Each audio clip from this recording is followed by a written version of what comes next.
Alright, we are recording. Alright, so this is an old splash screen from the LAN role-playing system. Most of you know what the land is that are here. I appreciate that. Some of you don't, but you know me, and I'm a good DM. I appreciate that. You're hanging out with me. But the land is, in fact, an amazing set of books. I actually got a little thing for it here from our good friend, Mr. Alaron Khan. How do I do the... oh, fancy. I'm using Google Slides, so very exciting. It won't be too boring, though. Maybe it is, actually. It might be boring. I don't know. We'll find out. Oh gosh, it's got transitions. I didn't put those in. So we'll get to all that. Oh my god. So, that being said, The Land, written by this gentleman named Alaron Khan. If you haven't read it yet, I fully endorse you do. I would listen to it more than I would read it. It's actually free if you have Amazon Prime. At least the first book, The Land Founding. Basically, not to spoil the first opening pages, but a video game player gets sucked into a world which turns out is based... The video game is based on this real-life alternate dimension medieval fantasy world. And he has to go and create his own experiences in this world. Again, Dr. Alaron Khan, on the right-hand side, is the writer. I will tell you the first few books are a little grammatically hard to read, and he knows that criticism. But the auditor, the narrator on his books is amazing. They make each other perfect. So I fully endorse you go get it if you haven't read it. If not, we actually will have a few copies to give out. I just didn't get one for today. It's going to be 5th edition based in his world. Alright, that being said, I can't see the slides. Okay, so the Red Venom Plains versus the Land role-playing system. During the pandemic, we ran the... Sparky, I'm going to mute you for a sec, because you are... got some background noise there. Sorry about that. During the campaign, we ran the land during the COVID. We ran a version of this with a D100 custom system. It was amazing. It exploded. We had like 1,600 active players. We had like almost 3,000 in our Facebook group. We had one night where, and I don't have the video here, but we had like 13 or 14 simultaneous tables going in our Discord at the same time. It was ridiculous. And yet somehow Discord held up. It was a little choppy, but it held up. It was amazing. The reason we did it was copyrights. We are now going to 5th edition because creating that system was a lot of effort. A lot of effort. But what does 5th edition come with? It comes with copyright issues. So for our protection and for the protection of Dr. Khan, anything in writing on Roll20 for the most part, certainly on D&D Beyond, we are the Red Venom Plains Dungeons & Dragons campaign system. Why Red Venom Plains? Because our good friend Dr. Khan, he can't legally give us his blessing, but he gave us somewhat of his blessing and helped us create this map, which again is completely unofficial, and named it the Red Venom Plains. And there will be a description of why it is called Red Venom Plains shortly. We actually have it written up. I'm just waiting for it to be read through. But this is our side of his world. And again, officially, we have no official blessing. Unofficially, he gave us some swag because he loves the idea of a bunch of cool people hanging out and making his world even cooler. So, you know, he gave us a little part of his sandbox, which is amazing. Let's see here. So, where is Red Venom Plains in relation to the River Peninsula? If you didn't read the book, the River Peninsula is the continent he's on. Alaron wouldn't tell us. We are somewhere in the world. The world is the size of Jupiter, according to him. Could be next door, could be on the other side of the world. The only description we have is that as Alaron changes the world, we're supposed to be changing it on our side. So if Alaron decides the sky is purple in our campaign, the sky has to go purple.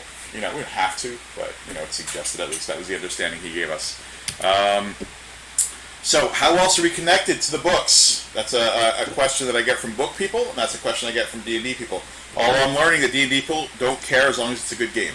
But I would like to have some form of inclusive connectivity to the books. That this way, it's more than just walk in and kill monsters every week.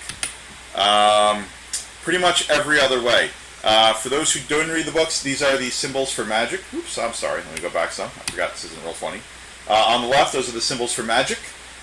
We will in fact have custom spells and custom spell abilities and custom spell-like powers taken from the book. The monsters, similarly, in addition to your standard D&D monsters, well, the non-SRD or the SRD D&D monsters, there'll be no official beholders in the land because we can get sued for that. But we will have the full array of land monsters. And then, if you've never read the books or played the RPG, something that's very cool about the land that I like is that when you're offered a quest, when an NPC comes up to you and says, "Can you save my cat?"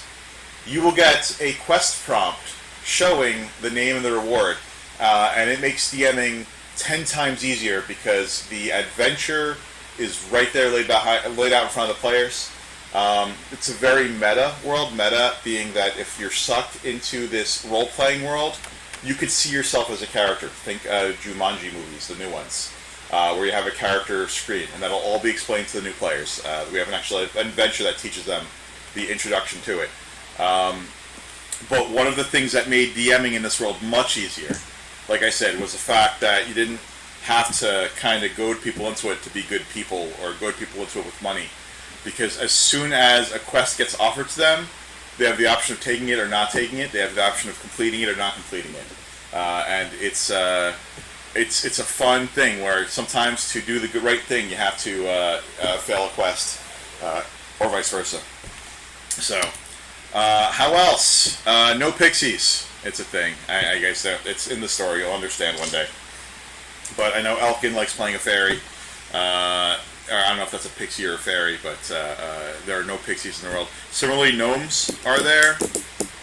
They're very prominent in his world, and we'll have to maintain that. It's a thing. And of course, medieval transportation. It's a high fantasy setting, so don't expect lasers or cars.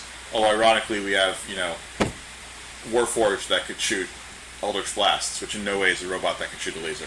I'm sorry, with temporary hit points, so they don't have a force field either. It is, Eldritch Blasts from Warforged. Before I even get into that, does anyone, and I'm sorry, I'll unmute you, Spark, you're just a little loud there. Does anyone have any questions about the campaign or carrying it over? Or did anyone read the books and wonder what should be in it that's not, out of curiosity? I haven't read the books, but I'd love to. Where would I find them? So, I'm going to get out of presentation mode. I don't quite know how to use it well. No. There you go.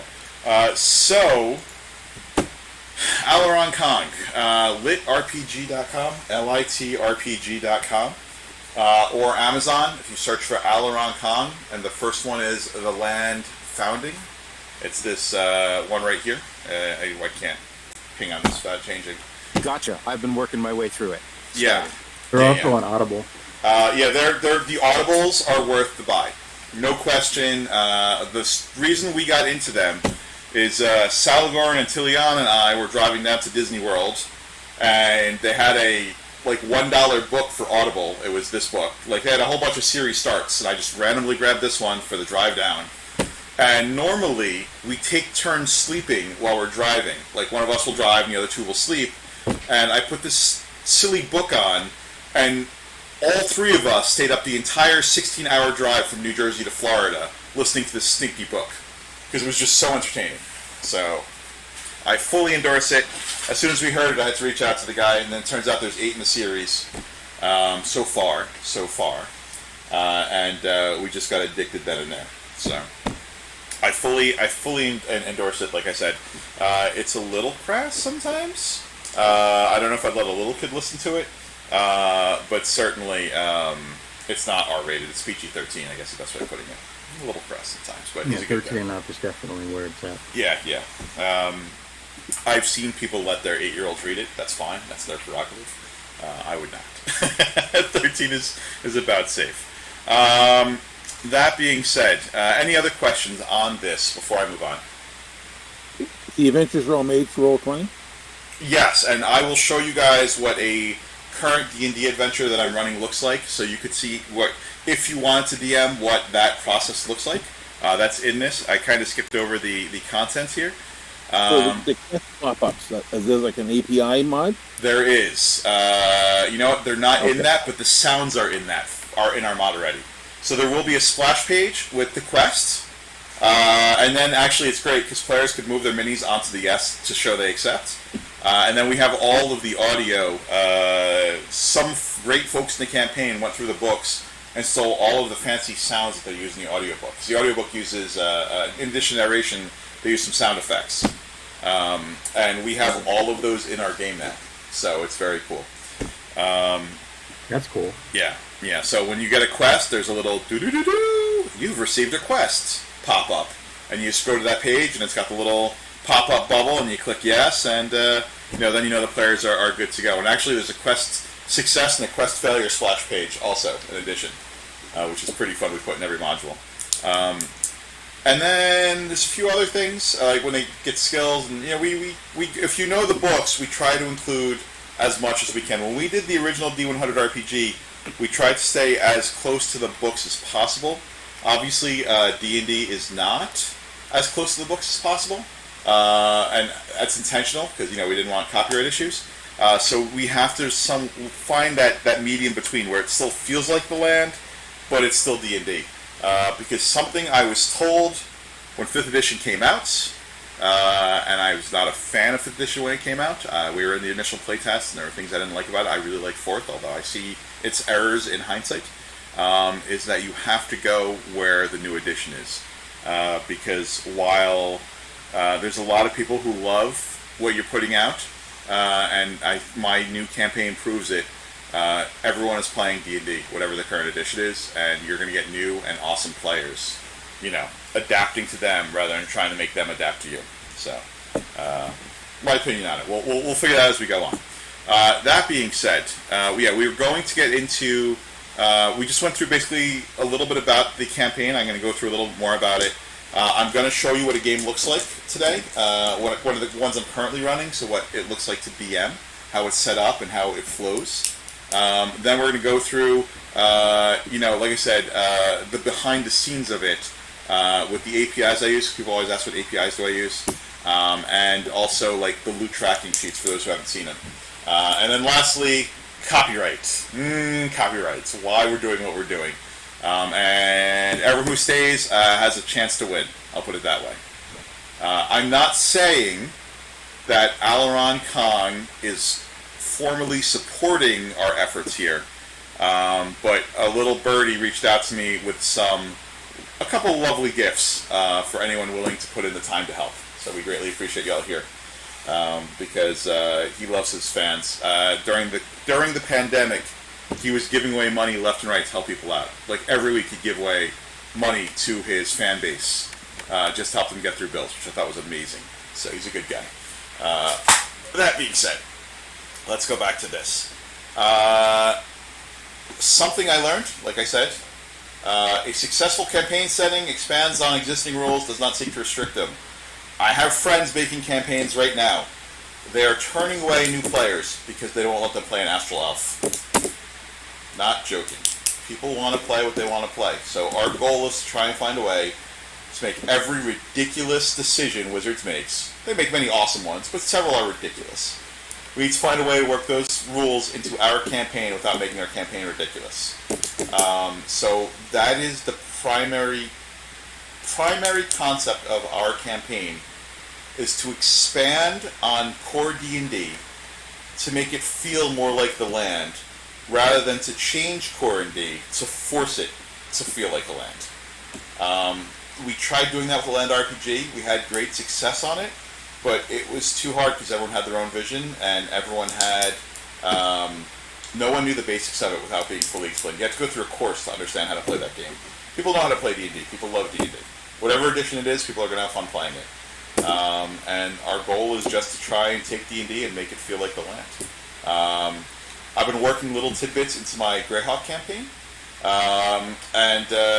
More and more, it's less like Greyhawk and more like the land, but my Greyhawk folks don't quite recognize that yet, which I'm happy about, because it'll make the land more comfortable to them. Okay, timeline. I have playtests ready. I don't think the campaign's ready for them. I will be gone. I'm on a cruise the first week of November, hopefully in or around Thanksgiving, second or third week in November. I will start inviting select people, starting with people from the old campaign who knew it, people from my Greyhawk group who are regulars and run our special mods more often. We'll get invitations to try the new campaign. For those who have played it before, I'm just revamping the old introduction mods, if you ever played them from the very start of the land. The whole land in a field with Zetric modules. So they're fun, they worked well. I tweaked them already, and they're 5th edition now. But I expect on getting those ready, like I said, second or third week in November. Invites will go out, those will be free. I know everyone else sees I'm charging for campaigns. I don't want to charge. I want to get as many players in as possible at first.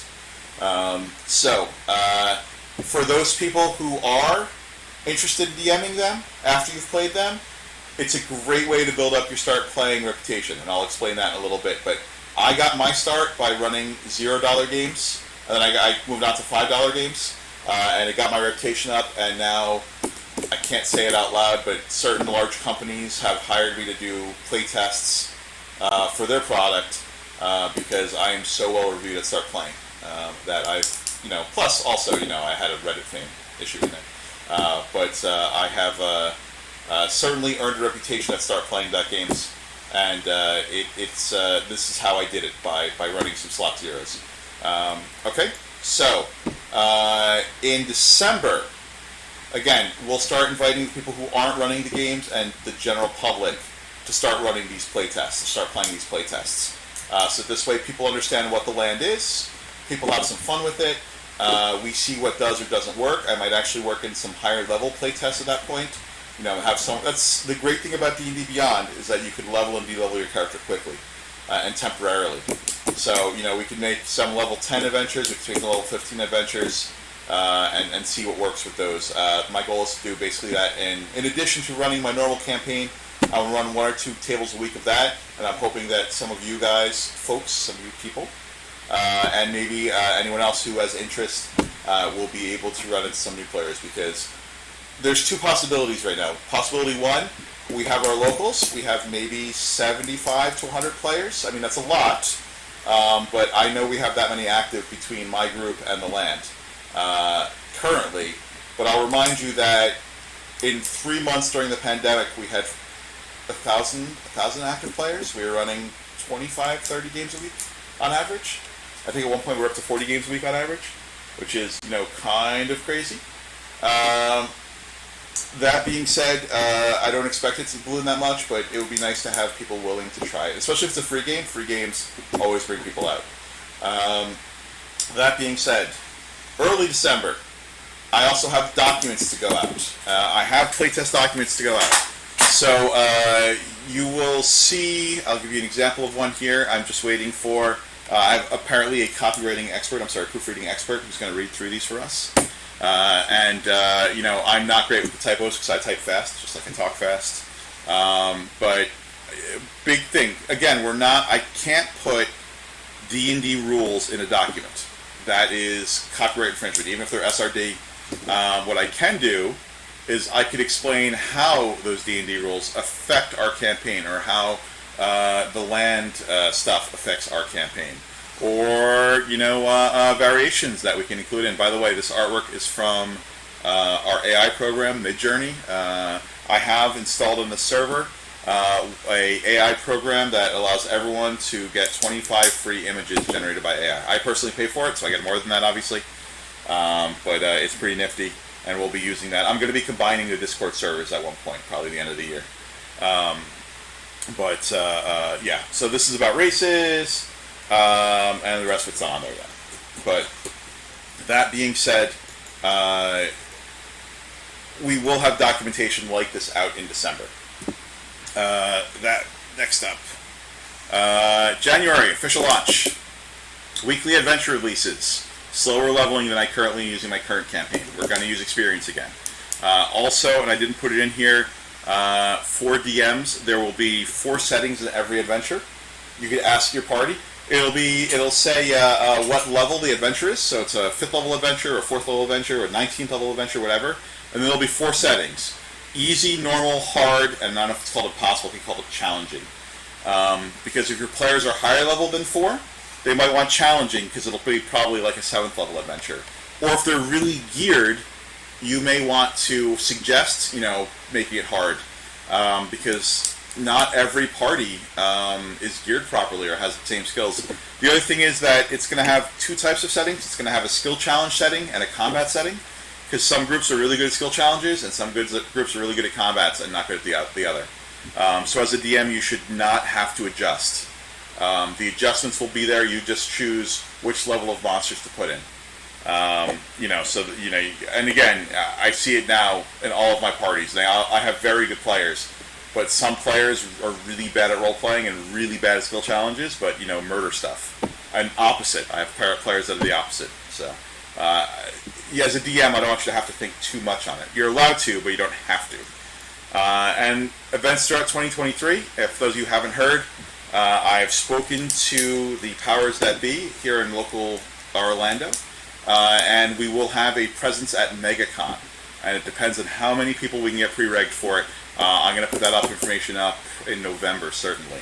But we will have interactive there. Interactive being, all the tables are going to play in the same session. And it's going to be a one-time event where their outcome will affect the entire campaign. And to give a spoiler on it for you guys, anyone watching, something that's not been introduced into my Greyhawk campaign, but the rest of you guys sort of knew about. I don't think we ever introduced it in the Land RPG, actually. Places of Power is coming. Places of Power is in the books. There are parts of the world, ley line areas, where magic flows through of varying types. And one of the things that we had planned but never got to fruition was players, will have the ability to unlock these places of power, and as a result of it, they can expend their resources into bettering it, and everyone attached to that place of power will get a passive bonus of some type, or an active bonus of some type. And you'll have to defend it and stuff like that, so it should be fun. Yeah, so it's a nifty concept. I have it in our Greyhawk campaign, so I'm going to be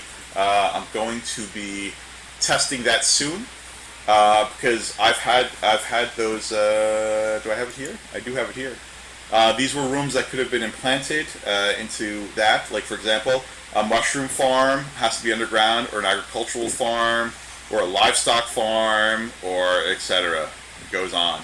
All types of implements you could put into your structure. A weapon shop, a potion shop, Bowyer Fletcher, that can be used to, as a community, as an organization, as a player-run organization, to give benefits to all the players in the organization. And the first one will be introduced at MegaCon, if the players are successful in unlocking it. That's a big if, so we'll see who shows up. In addition to that, I'm probably going to take a couple of adventures from online from our Roll20 and convert them to desktop adventures, and then I'm probably going to write 2 or 3 new adventures. We'll see how many players show up. I mean, it could be 7. It could be 7 different adventures that will be run over the course of the weekend, so that people, because something I've learned at conventions, especially recently, is that, again, a 5th edition gamer doesn't have world loyalty. They just want to play a good game. And you can, long as you put 5th edition's D&D on it, new players will gravitate towards it. I will tell you, I was speaking to the organizer of this, and he said as long as it's 5th edition D&D, it doesn't matter what system it is, he'll support us. So I will have some local judges in addition to anyone who shows up to judge. The other thing is, whoever judges gets a free badge. I think you judge 3 slots, and you get the whole convention for free the whole weekend. So, you DM for me on all day Saturday, and you have Friday and Sunday to do whatever you want for free. Formerly, they used to do, if you ran 7 slots, you got a free hotel room, or at least part of a free hotel room. But that's MegaCon's decision, and they have not decided that yet for any, even for like regular Adventures League. So if that happens, there may be free hotel rooms. If not, then at least you get a free badge if you have 3 slots. But we'll see how that works out. It's going to be huge, though, so if you can make it to Orlando that weekend, do so. There's some rumors that we may have a special guest driving down from Atlanta, but he has been very selective about his appearances. That would be the author. We put it out there. It's been discussed. That's his decision. But like I said, he's been very, very busy. And for that matter, not in Atlanta lately. So, but it would be very cool if he came. If he came, forget it. There will be no. He's a rock star. He dominates Dragon Con. So when he shows up, we'll have players. But even without that, I mean, getting 6 simultaneous tables over the course of the weekend would not surprise me. So, okay. Again, the land, the artwork, it's amazing. We can't use it in our publications, but this is the founding artwork. I fully endorse that you guys read this book. It's a great world. We're going to have a great campaign on it. Here's actually one of the splash pages, by the way. And you used to have people just ping it, but apparently moving players' minis onto it was a little better. And if you're a good DM, you'll read the book, or you'll listen to the book, and you'll do it in this awful voice. Like, you have been offered a quest, a fool's errand. Whatever. Do your own voice. Alright, Kind of cut out. Oh, sorry. You still hear me? Are we good? Yes. Alright, I'm Yeah. using a new software here, so I don't know. Like, I could be recording this and not have any voice on it. We'll find out when it's done. It'll be awful if it's not. But it's all good. Weekly adventures. I've now done 19 in a row. I produced more adventures in Greyhawk in 4 months than I did the entirety of a year and a half of The Land. They're just easier to write in the new format. So, it's a thing. World building and campaign lore. For those who have not seen it, and I have to edit it yet, but we have a lovely website, we are allowed to use the artwork on and call it The Land RPG there. And then actually we can go up to a geography guide, and we have most of our starting cities already done. We have a giant map, and we have all types of background lore on it. If you want to start reading, it's thelandrpg.com. And I don't know what else we have on it. Again, I haven't updated this since 2019, 20 even. But this is do we even have that on there? Wow, we do. Holy crap. I didn't do all this. Someone else did this for me. Thanks to whoever did it. These are the feats and skills that we had in the D20 system, or the D100 system. Obviously, we're going to have to modify them to the D20 system. And there's too many here. We'll probably end up taking some of them out, thinning it out. But that's one of the things we're going to do. But there's a lot. There's absolutely a lot. There's a lot of content. And again, to prevent people from getting overpowered, it's going to be done with downtime, which, if you don't know, you get downtime for each adventure you play. And it's going to be a matter of... Excuse me, I'm a little slow. So are we still using the Land's RPS No, we can't. within 5e? Yeah, you have to use... You mean when you say the Land's RPS, you mean like the D100 system? Or what do you mean by that?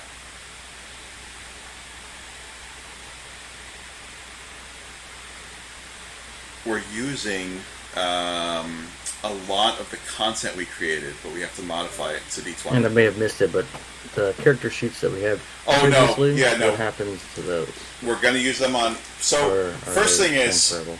we're gonna all restart characters, but I'm gonna have a bonus for anyone who had a character. Same thing with my Greyhawk group. Everyone's gonna start a new level 1 character. But, and here's the but on that, I have a plan for the old characters, so don't toss your old character. Let's just say NPC Land is coming.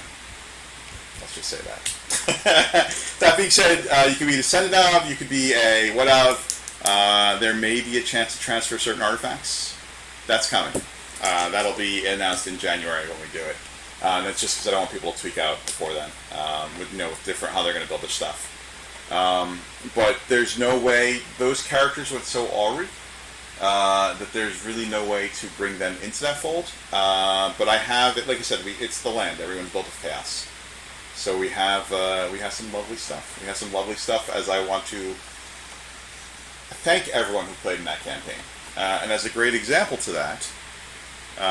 You guys may recognize, some of you who played it, the Lesser Quarantine Mask has made it into our new campaign. For those who don't know, as a thank you to everyone who played during the pandemic. I think there was something they had to do to earn it. I don't remember what it was.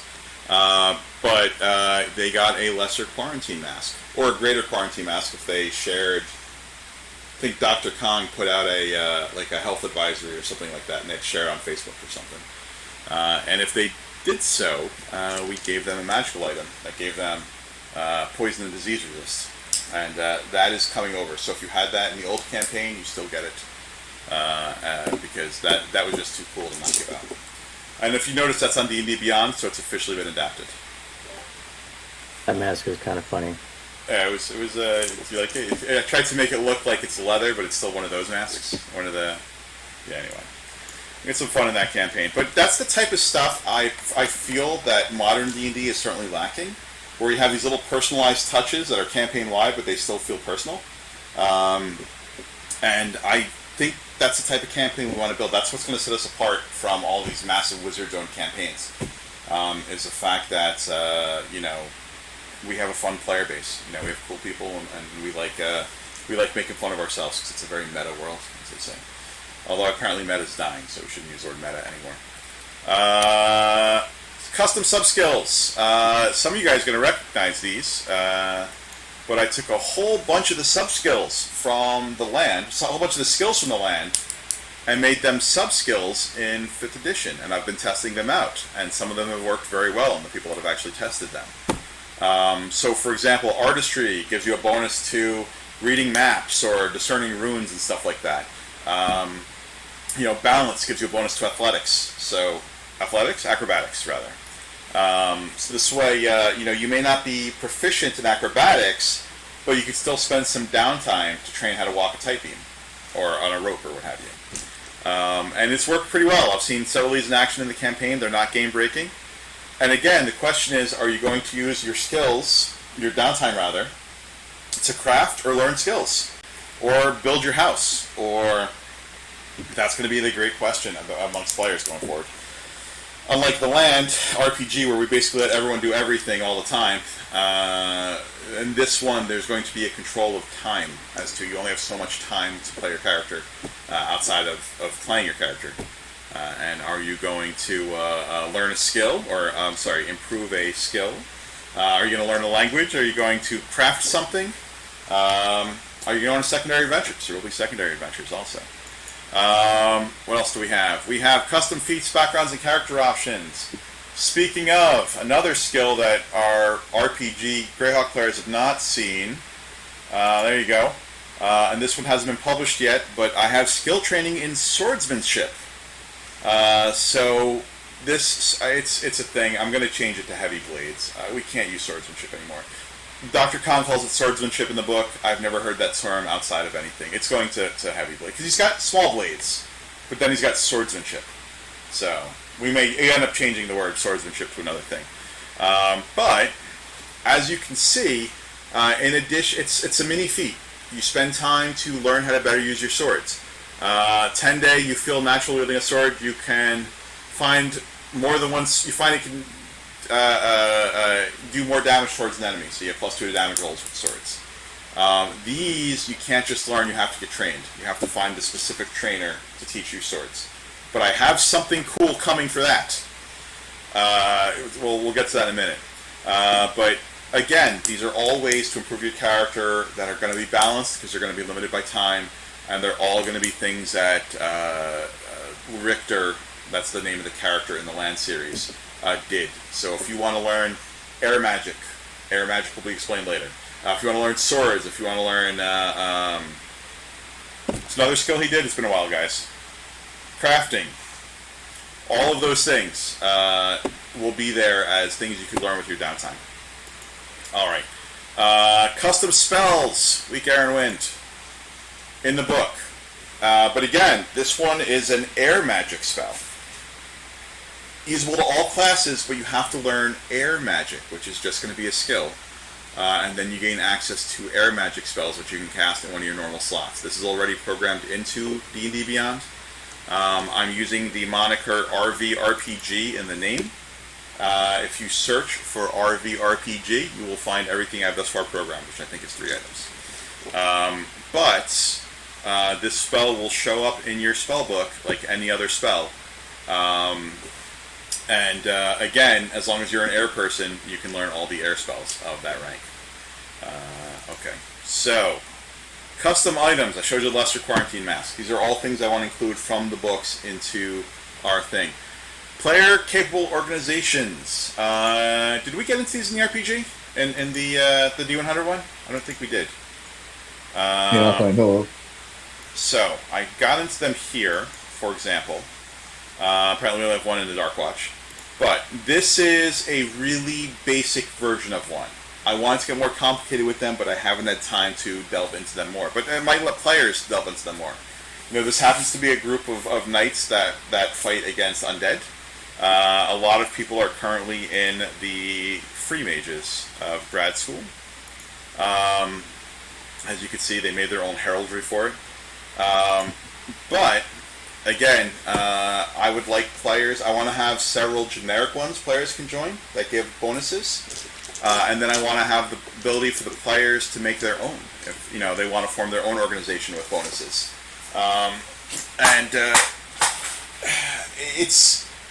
it works better when you have a big player base, because it's great having 10 people in one organization, because then they can actually start playing together and making plans and stuff like that.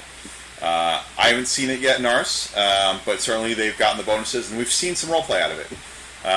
Certainly, like the Church of Lydia, for example. I have 2 or 3 Lydians, and they are always promoting the goodness of the goddess Lydia. So I love how they play it. All right, what else is coming? Places of power. Went over that earlier. Strongholds. When I've run them in other games, they've been a huge concept, and Alaron helped to define them extremely well. So I'm hoping that we could really, really, really delve into those, no pun intended. Which brings me up to Dungeon Delves. And these are inspired by the land. The land has these crazy magical dungeons that you could adventure from time to time. Try not to die in. And then I took an old D&D concept of the time dungeon, and this is a dungeon people were running recently. I stole the map, I modified it, I filled it with monsters, I put a timer on it. Has anyone here played a dungeon with me? I think several of you have. Maybe, actually. Maurice has. And the old one, system. the Hoof and Arrow. Yeah, the Hoof and Arrows, right.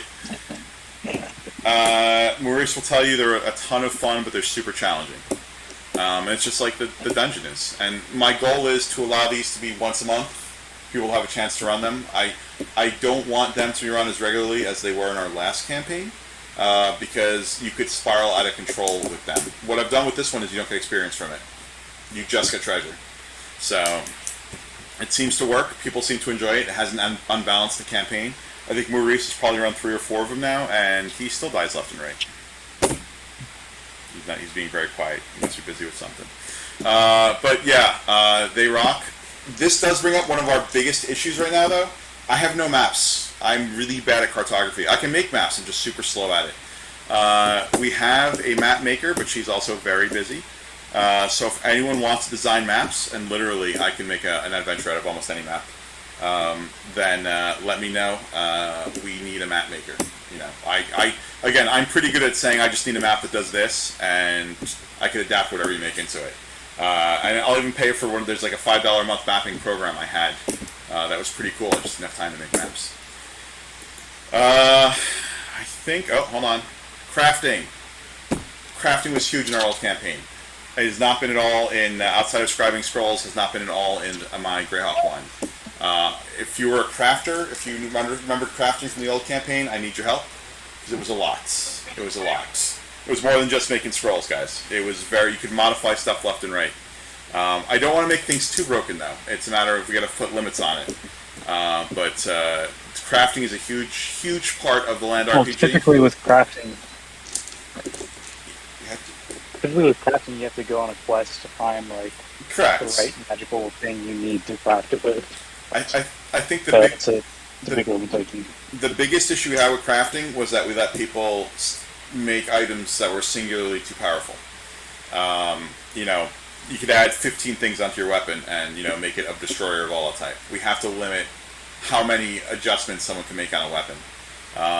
But I agree with the whole, using different Yeah, parts. typically like one weapon can only have one. Yeah, I'll remind you, we had equivalent +6 weapons floating around at 8th level equivalent with 15 different bonuses on them because they people crafted. They took all their time and they threw stuff on their weapon, which was cool when it started, but then it got out of control and we didn't realize how bad it got. That being said, I have intentions. If you had the red stick of power, he's in Disney World right now with his red stick of power. He is going to have a red stick +1 heirloom that may have additional powers as he levels to start. So, Breadstick. There's a story about a guy, a DM. We call DMs auditors in that world, by the way. And he was supposed to DM. Olive Garden. Yeah, and he was at Olive Garden. I called him, and he was at Olive Garden. So I made a joke about, well, he's too busy ordering breadsticks to run a game for you, and that was his nickname from then on. And now this is recorded, so it's in perpetuity. That being said, those are the expectations. I liked it. It's going to be an awesome campaign. I mean, the more I work on this, the more awesome it gets. I'm glad we ran the campaign during the pandemic, because it taught me a lot of lessons that I never would have learned about it. And I'm glad I've run the Greyhawk campaign, because it's still teaching me a lot of lessons. I'm actually going to maintain running it for quite a while, because it's getting up to level 10. And it turns out I don't know a lot about mid to epic level 5th edition, because I never really played it. So I'm going to certainly let it go to epic, and we'll see what happens. Also, I'm producing a ton of content that I will be adapting. That delve, I'm running that delve this weekend, or this whole month, and I've created 60 or 70 monsters that I could just copy out of that game into one of the new land games. So, yeah, we got a lot of backups, a lot of backup stuff. Start playing. New chapter. So, I've talked about it before. I was trying to get people into it. It is doing amazing for me. I don't want to get into money, but I'm now making more start playing than I get playtest offers too. It's not like it's just from players. But I'm making more consulting with Start Playing than I am with my part-time Disney job. So I'm doing that for benefits, as I'm pseudo-retired now. Very nice. But it has exploded. There's no question that if you put... So I've been on Start Playing for 4 months now, and I've run 105 games. Let's just put that in perspective. But it has certainly changed my life, and I certainly want to use it when we're running our new campaign, because one of our biggest issues with the Land RPG was organizing games and finding players and finding everything else. This is my calendar as of yesterday on Start Playing. Every one of those is a game I'm running. Some of them are duplicates, because I had to find a backup player, but very few are duplicates. For the most part, I'm running a game or two a day. It's insane. And there's players there. Very few of the players that I brought into this campaign are from my personal life or from the Land RPG. Maybe one group of them. The rest are brand new players that came to us thanks to the wonders of Start Playing. How long per session? 3.5 hours. Oh, okay, cool. Yeah, no, I mean, apparently standard D&D is only 3 hours now. I still write for 3.5. To me, that's, I got yelled at by Start Playing. I shouldn't say it out loud. But some people suggested to me that, and it's happened already, it's in works, they wanted to highlight me as a DM, but the average game on Start Playing, I charge $5 because I don't do it for the money, I do it for the fun. And it was caught that they didn't want to highlight a DM who was only charging $5 a game, as the average dollar is in the double digits per game on Start Playing. So I upped it to $10 a game, and I didn't lose anyone.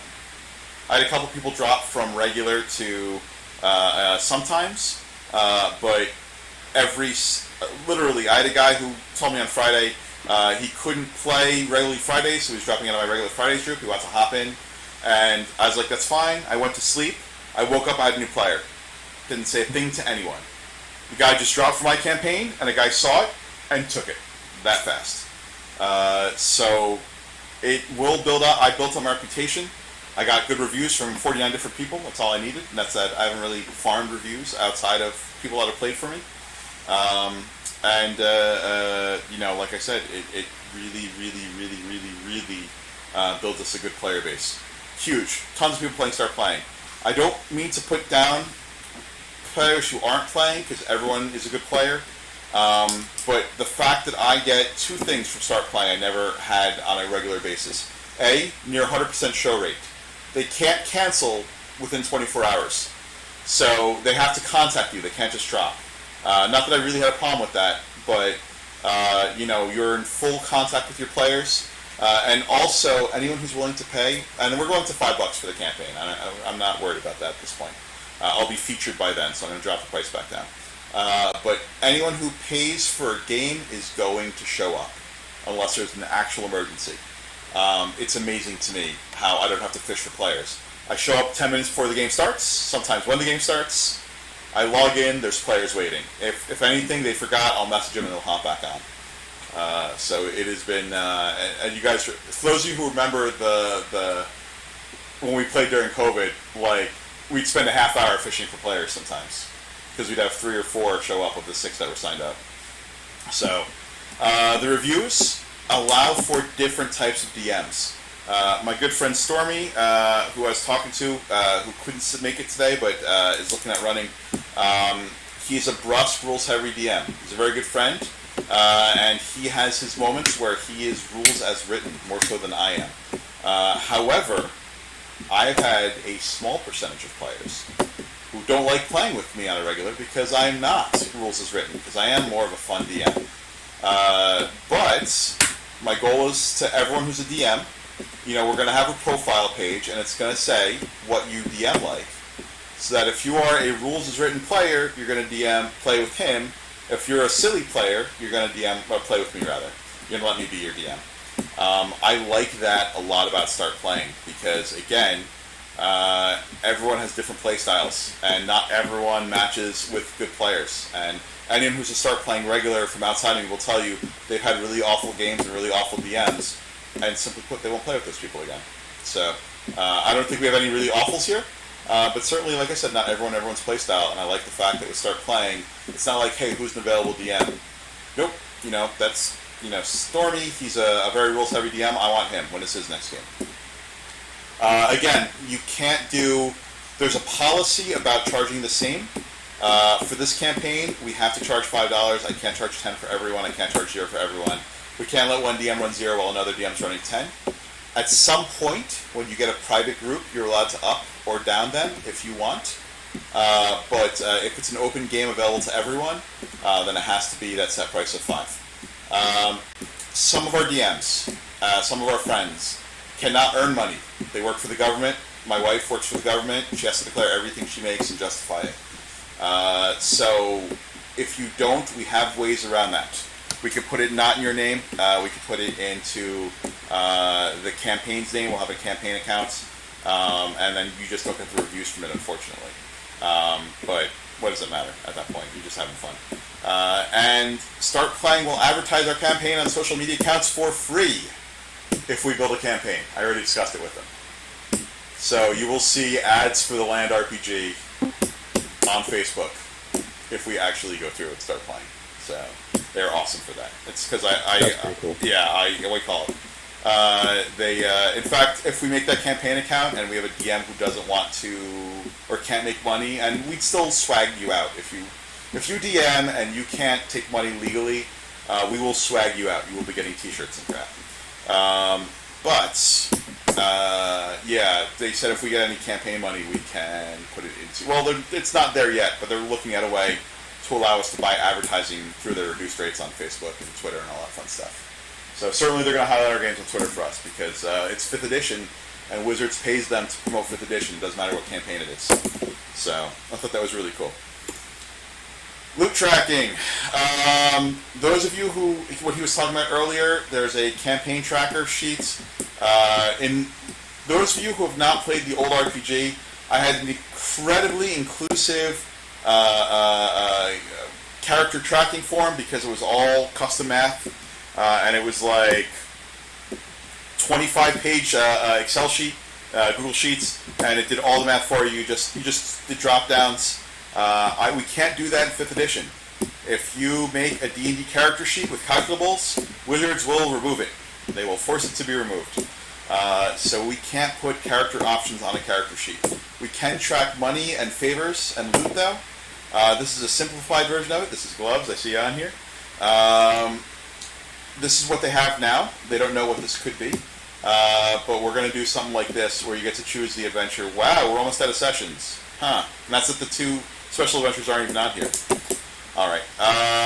Where you get to choose an adventure, it tells you the series, how much gold piece you earned, items, the favors you can get, and then it summarizes them for you. It'll be more detailed in the land one. I'm looking at how it's going to go. Like I said, it won't be able to build your character. It will be able to track the loot from every adventure. That leads me to, I've not looked. I have access and haven't looked at it yet. I kickstarted, for the fun of it, something called Scene Grinder. It actually came to fruition recently. I got my beta invite code like last week, but I haven't had time to do it yet. It's EverQuest style graphics is what I call it, but it's browser based. I don't intend on playing D&D on it, because it doesn't import successfully with D&D Beyond, and everything is done through D&D Beyond right now. But, as you can see in the middle line, GMs can create interactive NPCs for 24/7 gaming. You could use different currencies, including downtime, including influence. So, players can go in, I could set up NPC merchants, and players can go in with their gold, with their downtime, with their whatever, favors, and they can buy stuff for their characters in real time, right there, without having to record it anywhere, which I think is amazing. So, Jeremy, that's gold. right? So, whatever, it was like, I think 80, 90 or something like that dollars, and I have it for a year, and then it's like an additional $25 a year. I'm sure it's going to go up in price. Just for that. Done. So, you want to go in and, you spend your favors, spend your gold, spend your downtime, whatever. And what's great is I get an email, so if Dara decides if he wants a snake hatching lodge, what is that, an egger? I have no idea what that would be called. His character, a hatchery, yeah. His character has a ranger with a snake, so hence using him as an example. If he is part of a conclave of druids or something, and he decides he wants to have a hatchery in it, not only could he spend some money on it, he could spend some downtime on it at a vendor, and I'll get an email saying, Dara has added a hatchery to his conclave. And then I could go in and add a hatchery to the conclave. Like, how awesome is that? So, we're very excited about that. Can you elaborate a little bit more on like what that looks like and how that works? So, let me see if I can find... First thing is, I haven't actually played with it yet, so I'm going off of what Dave described for it. Scene Grinder. Let me see if I can find some images of it here. I'm just having a hard time visualizing it. Sure. Scene Grinder. So, you guys see this is Scene Grinder, right? So, this is the world it looks like, right? So, that is the level of graphics on it. They have... You could do it that way, you could do it in 3D, or you could do it in 2D. You can play both ways. That's Virtual Tabletop, that's the wrong one. Not good. Yeah, there you go. That's it. So, that being said, you can either play it both ways. You could play it either as a standard, Roll20. It's a little better graphics than Roll20. Here's actually one of the villages that we could create. What's really cool is you could choose, you create a 2D map as a DM, and then it interprets it into a 3D map, which is insane, and it works on phones too. Yeah. Here's the thing, if it works. That's the if it works. I was really reluctant to Kickstarter it, because I haven't had a Kickstarter fail on me yet, except for the whole D&D documentary. That's another story. And I was like, this is high concept, but if it works, it's amazing. So, again, you create a world. I can make each one of these houses, for an example, if I use this one, or I make my own, a different shop. And literally, even if we don't go playing in it, I can't imagine it's very stable when you're playing in it. Seeing how often things crash and people have issues with animated icons on Roll20, much less this, I can't imagine this is incredibly stable as a virtual tabletop. I could be wrong, but it's my theory. What it should be stable enough for, though, is for your character to end up on the road there and then walk into one of these buildings with your tiger pet, apparently, or whatever, and talk to an NPC vendor. The demos I saw of it made it look very much like EverQuest. For those who have ever played EverQuest, yeah, that's the screenshot they put out. I don't see anything else. Is the scene grinder? Yeah. So we'll see. Whatever it is, I have the beta code. I just haven't had time to open it yet. So hopefully, again, it'll be very cool. I can't promise anything because it's not my program, but I paid for it, so hopefully it was worth the money. And that seems to be an option, that you can go into the varying shops and buy stuff. And again, you could set different type of currencies. I don't think anyone's decided of downtime as a currency, but why wouldn't it be? The only thing that's going to happen is as a organizer, as a DM, whatever, this might be someone's job if they want to volunteer. They're going to get the report of who played what module, and they're going to go in and adjust their characters accordingly. So, Dara gets plus 10 downtime, plus 10 whatever. So, plus 200 gold. And this way he can go into Dara's account and go spend it. And that would be a great way to track money and inventory and favors and all that fun stuff. Because if we did that, I would make favors also a currency. So, you have favors with, Lord Farquatch? I have no idea. Then, you have 500 favor points with Lord Farquatch. And you can go in and spend 300 of them on mythical armor. For example. Okay. Now, the actual game. Have all of you played Roll20? Is there anyone who hasn't played on Roll20 before? Alright, good. And I'll go through that briefly just in case. Is there anyone who hasn't played D&D Beyond before? Or with D&D Beyond as a character builder? I have. Not normally. The Charismancer is what I have all my books on. Okay. And it's good, but I will say that there is a higher learning curve with the Charactermancer than there is with Roll20. Or, D&D Beyond, D&D Beyond. So I actually prefer the Charactermancer initially because it doesn't have a limit as to how many players are in my campaign. So I could make a create a character thing with the Charactermancer with books unlocked, and I could have 1,000 people go in and create characters with all of my content. With with D&D Beyond, it's limited to 60 people per account. If we have 60 active players, I don't care, whatever. Well, that's, we'll be having enough to buy multiple accounts. But there is a limit as to how many players you can have on D&D Beyond. That being said, the character builder in D&D Beyond is much more user-friendly, and certainly much more new player-friendly than Roll20. So I've had multiple people tell me that. I've tried both, and I completely agree with it.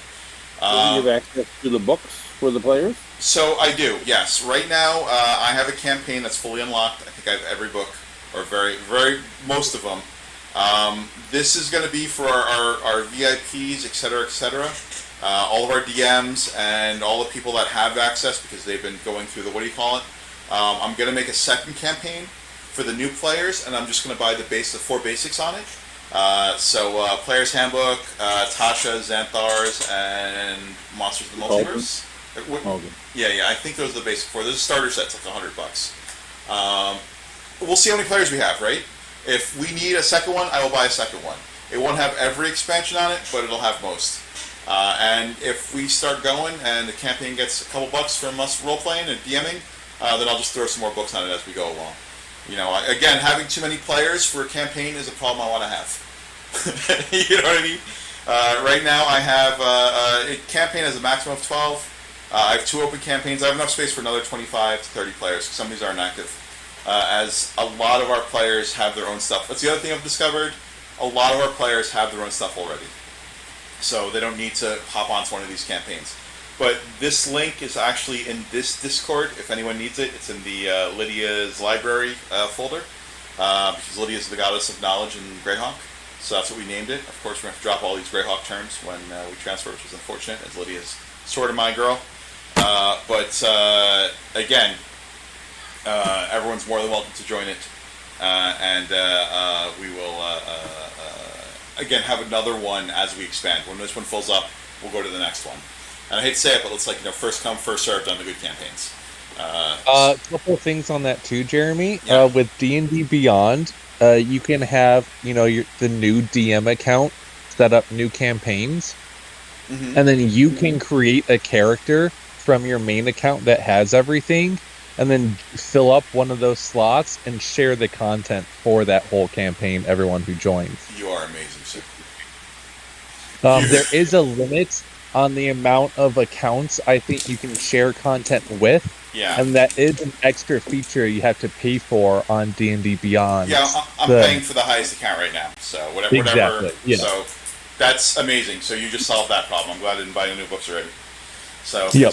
Again, if we have, let's say you can share with 3, that's still 180 players. So Exactly. If we go past that, my mouth will drop. So I'll put it that way. Probably going to go past that. Well, I know with the last campaign it exploded. Let's see what happens, because I didn't believe when the last campaign exploded that quickly. I mean, I think we had 1,000 players in our first month. It was like insane, but it was COVID. Everyone was bored. To be fair. So this is D&D Beyond. Like I said, there are campaigns. This is a character I created on the fly, and if you didn't know how that works. You can actually, I'll go to manage and go through it's not a huge character creation process. We are going to allow certain settings on this. This is a character creation process. We will have defined exactly which options you should or should not be taking for our campaign. We're going to use no encumbrance. I just don't want to bother with it. We're going to use fixed hit points. We're going to do experience type leveling. And then we're going to do point buy on the abilities. So, just so people, I mean, you can use standard array, it's just fixed point buy, but we're not doing rolling, we're not doing homebrewing, anything like that. And there's no extra bonus for, I forgot, my Greyhawk players get that bonus +1. That is not going to be in this new one. Anything that's a legal class or a legal race that's not homebrewed is going to be legal, or not. Rick and Morty has some really weird stuff. So as long as it's not Rick and Morty or homebrew, it's a legal option for your class and race. So we will have astral elves in the land. However, one of the things that guide lists is you have 2 races. You have your actual race, astral elf, and then you have the race you're forced into when you get to the land, so you don't stick out too much. And it just means that statistically you're one way, physically you're a weird mix of the two. And I am A-okay with an astral elf that looks like a dwarf. I am A-okay with it. I mean, perhaps it's a taller dwarf that's with, some darker or odd-colored skin with maybe a little more pointy ears than the average dwarf. But you could be statistically an astral...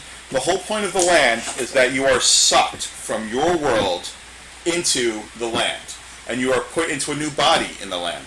So people were, humans that were turned into gnomes or humans that were turned into whatever. And when you arrive in the land, you didn't grow up in a body that felt like a gnome. You arrived in the land in a body that felt like a human. So you are clunky and you are, you're not as graceful as an elf. You're not as strong as an ogre. You are, an ogre with, who's been playing video games his whole life. So you're not really, So that is the whole point of it, in that you have arrived in a body that you're unfamiliar with, so you maintain the statistics of your previous body. That being said, there will be feats that a dwarf can take, a true dwarf can take, that couldn't be taken if you weren't in your dwarven body. Elves can only get their elven dexterity if their new body is an elf, not if their old body is an elf, because they're trying to. It's like you almost don't use the word transition, but they're trying to transition into their new bodies as part of that process. And that's effectively what it is that you have your soul and you have this body you've been stuck in, and there's a great juxtapose between the two. So, will we have drow? Not formally, because they're copyright wizards. Can we have the spirits of dark elves from other worlds trapped in regular elf forms? 100%. 100%. And Alaron has, Dr. Kong has outlined all types of amazing races. Again, I'll put them out, but we have sand elves, and we have I don't know, wood elves, and of course, etc. River elves. And I'm going to try, these are the playtest races, I'm going to try and adapt some more into this before we get launched in January. This one's going to go out in December. We may put a few more races in just so people have more options in December. That's Roll20. Yeah, any race, any class, any feat. We're going to have equipment guidelines for starting, but we're going to go with the basic stuff because I want to know if someone comes to one of our tables at a convention and they pick up a random pre-made they picked up online, I want that character to be legal in our campaign. That simple. You know? Even if they don't know they look like a dwarf as a drow elf, that character is still legal in our campaign, and that is A-okay. Any questions on that, by the way? Anything I'm missing on that that's super obvious? That's just a little new to me, so I'm still trying to grasp it. It's a high concept. From a GM perspective, Yeah. let's say someone picked a Minotaur or a Centaur or something as their base race. From a DM perspective, we're completely treating them like a Centaur, Minotaur. And we're not really caring about what their actual physical appearance looks like. I am anti-Centaur. Let's just get that out of the way. I hate Centaurs. But Minotaurs, great example, Minotaurs, right? So, how do you combine a Minotaur and a gnome? How do you do it? Very simple. It is a gnome that happens to have some form of curse on it that has horns coming out of its head. Cool. I mean, honestly, there's a great out. There's a great out in this campaign. It is called a beastling, and it really applies to all races. We created it because not everything fit the normal, what do you call it? But a beastling is a creature that has animal-like features but is still vaguely humanoid. So that's perfect. Yeah. That's a Tabaxi, that's a Minotaur, that's everything. That's everything. Correct. We don't have multiracial. We had multiracial stats like half elf, etc., etc. I'm told they're going away. By the way, there's no more half elves in D&D 1. Is what I'm told. I don't know if that's true or not, or if that's just a rumor. But they're going to have lineage feats instead. So you're going to be human with elven lineage, or an elf with human lineage, whichever. Ancestry. Yeah, correct. So they're getting rid of the half races. There'll be no more half elf, no more half orc. It'll just be, whatever you want with that type of lineage. And I see this sort of as the same thing. You're a whatever with Minotaur lineage, or you're a Minotaur with human lineage, or whatever it is. And that's sort of, we don't have a super tight definition on how they work. That's one of the things we're going to have to develop as people play them. In our RPG, we never saw people playing the weird races like that. If you were a Minotaur, you came in as a Minotaur. If you were an elf, you may have played a drow elf, but you came in as a dark-skinned high elf, for example. That was what we let people adapt to. No one went too crazy, but when people start going crazy, we'll see how it goes then. I don't want to put a hard rule down that people are going to have problems with, because it doesn't fit every situation. But role-playing wise, there's a lot of ways to work around it.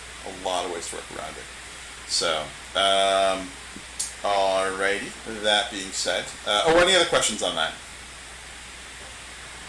So, if someone makes a character and they go in to the land as something else, they combine their attributes? No, you're whatever you are. And then you say, I was an astral elf in my previous life, but now I've arrived as a dwarf. I'm just not used to my body. We're not going to let new players handle that. New players come in as astral elves, they come in as purple-skinned elves. There's no reason for someone to be complicated in something that is that confusing if they don't want to be. That is an option for players who want to get the most of the role-playing in. If you read The Land, and you like the concept of being thrown into a body that's not your own, done. If you're a new player at a table and you didn't read The Land, and you're a dwarf and you want to play a dwarf, guess what? You're a dwarf. Let's not confuse them with all of that. I do, however, have an intro adventure that explains it. Maybe a little better than I'm doing so now. And if it's too high of a concept, then we'll just not include it. That's why it's a playtest, right? So, the only reason that we have to include it is there are certain races we can't bring into the land, drow being one of them. They're not allowable for SRD. So, you can't be a drow in the land. You can't be a kender in the land. That is a specific race to Dragonlance. So we are not allowed to touch it. Now, that being said, I don't want to spoil anything, but there's a very similar race in his books that he literally creates as just an homage. And when we were statting out the land RPG, we were going to include it. No, there's just too much. It's too much of an homage to include in our campaign. It's one thing saying there's a race that, and he quoted it as it's a burr in his foot to most people. So for those who understand the Dragonlance reference, which is adorable. Change the name slightly to avoid the copyright issues instead of do what we want. That's what he did. I'm not saying we can't, but it's like every little thing adds to the whole shutdown from Wizards. Not that they've done it in a while, but they used to. When I was there, like literally, if you took any of their IP, they shut you down. And I, again, maybe we can include Kender, but again, that's a political risk. It's a political risk that I'm not sure we should take, but we'll see. If there's How does Alaron get around that? So, as an author, right, he's allowed to homage things. He's allowed to, I forgot what the actual term is, but you could make a reference to a popular pop culture thing as long as your storyline isn't, greatly reliant on it. You can make a reference on it, you can't write about it.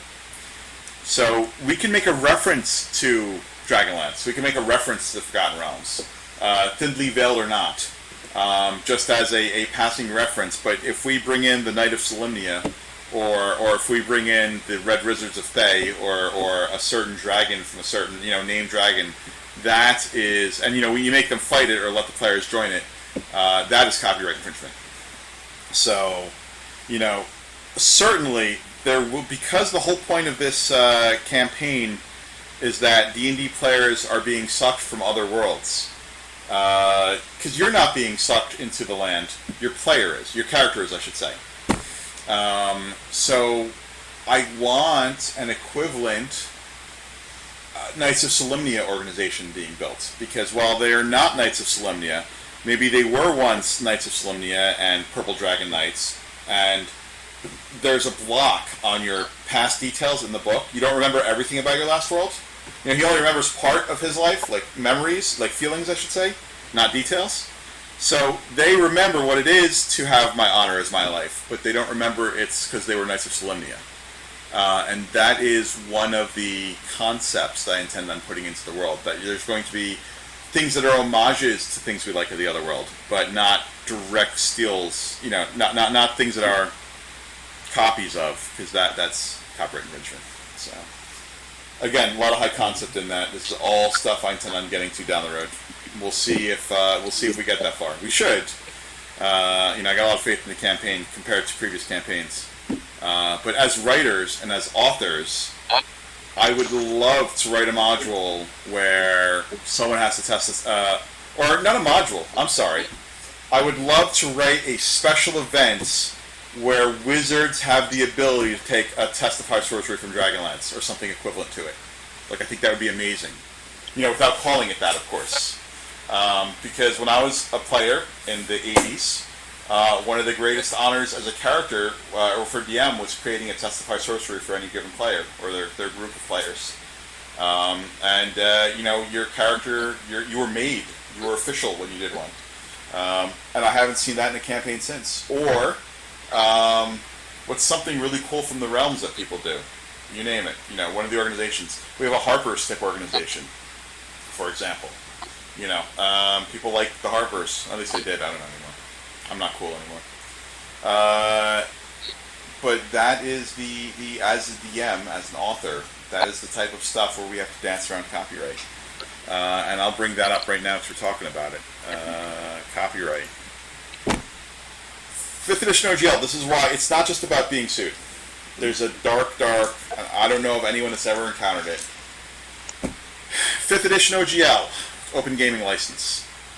Number 4, grant consideration. In consideration for using this license, us, the contributors, us, grants a perpetual worldwide royalty-free, non-exclusive license with the exact terms of this license to use open game content, which has been broadly interpreted that anything we do in 5th edition, Wizards can steal and publish themselves, because we're using their world. We're using their game engine, basically. So I don't care if they steal my stuff, because they're absolutely right. You know, I may be creating content, and not that they've ever stole content. I believe this is a hedge, so that this way, if they make a game that's very similar to our game, they could say, look, doesn't matter whether we stole it or not, because it's ours anyway. I've never heard of them, you know, taking content from someone else, though. That being said, to protect Dr. Kong, anything we publish in D&D Beyond could be called The Land. I have to call it Red Venom Plains.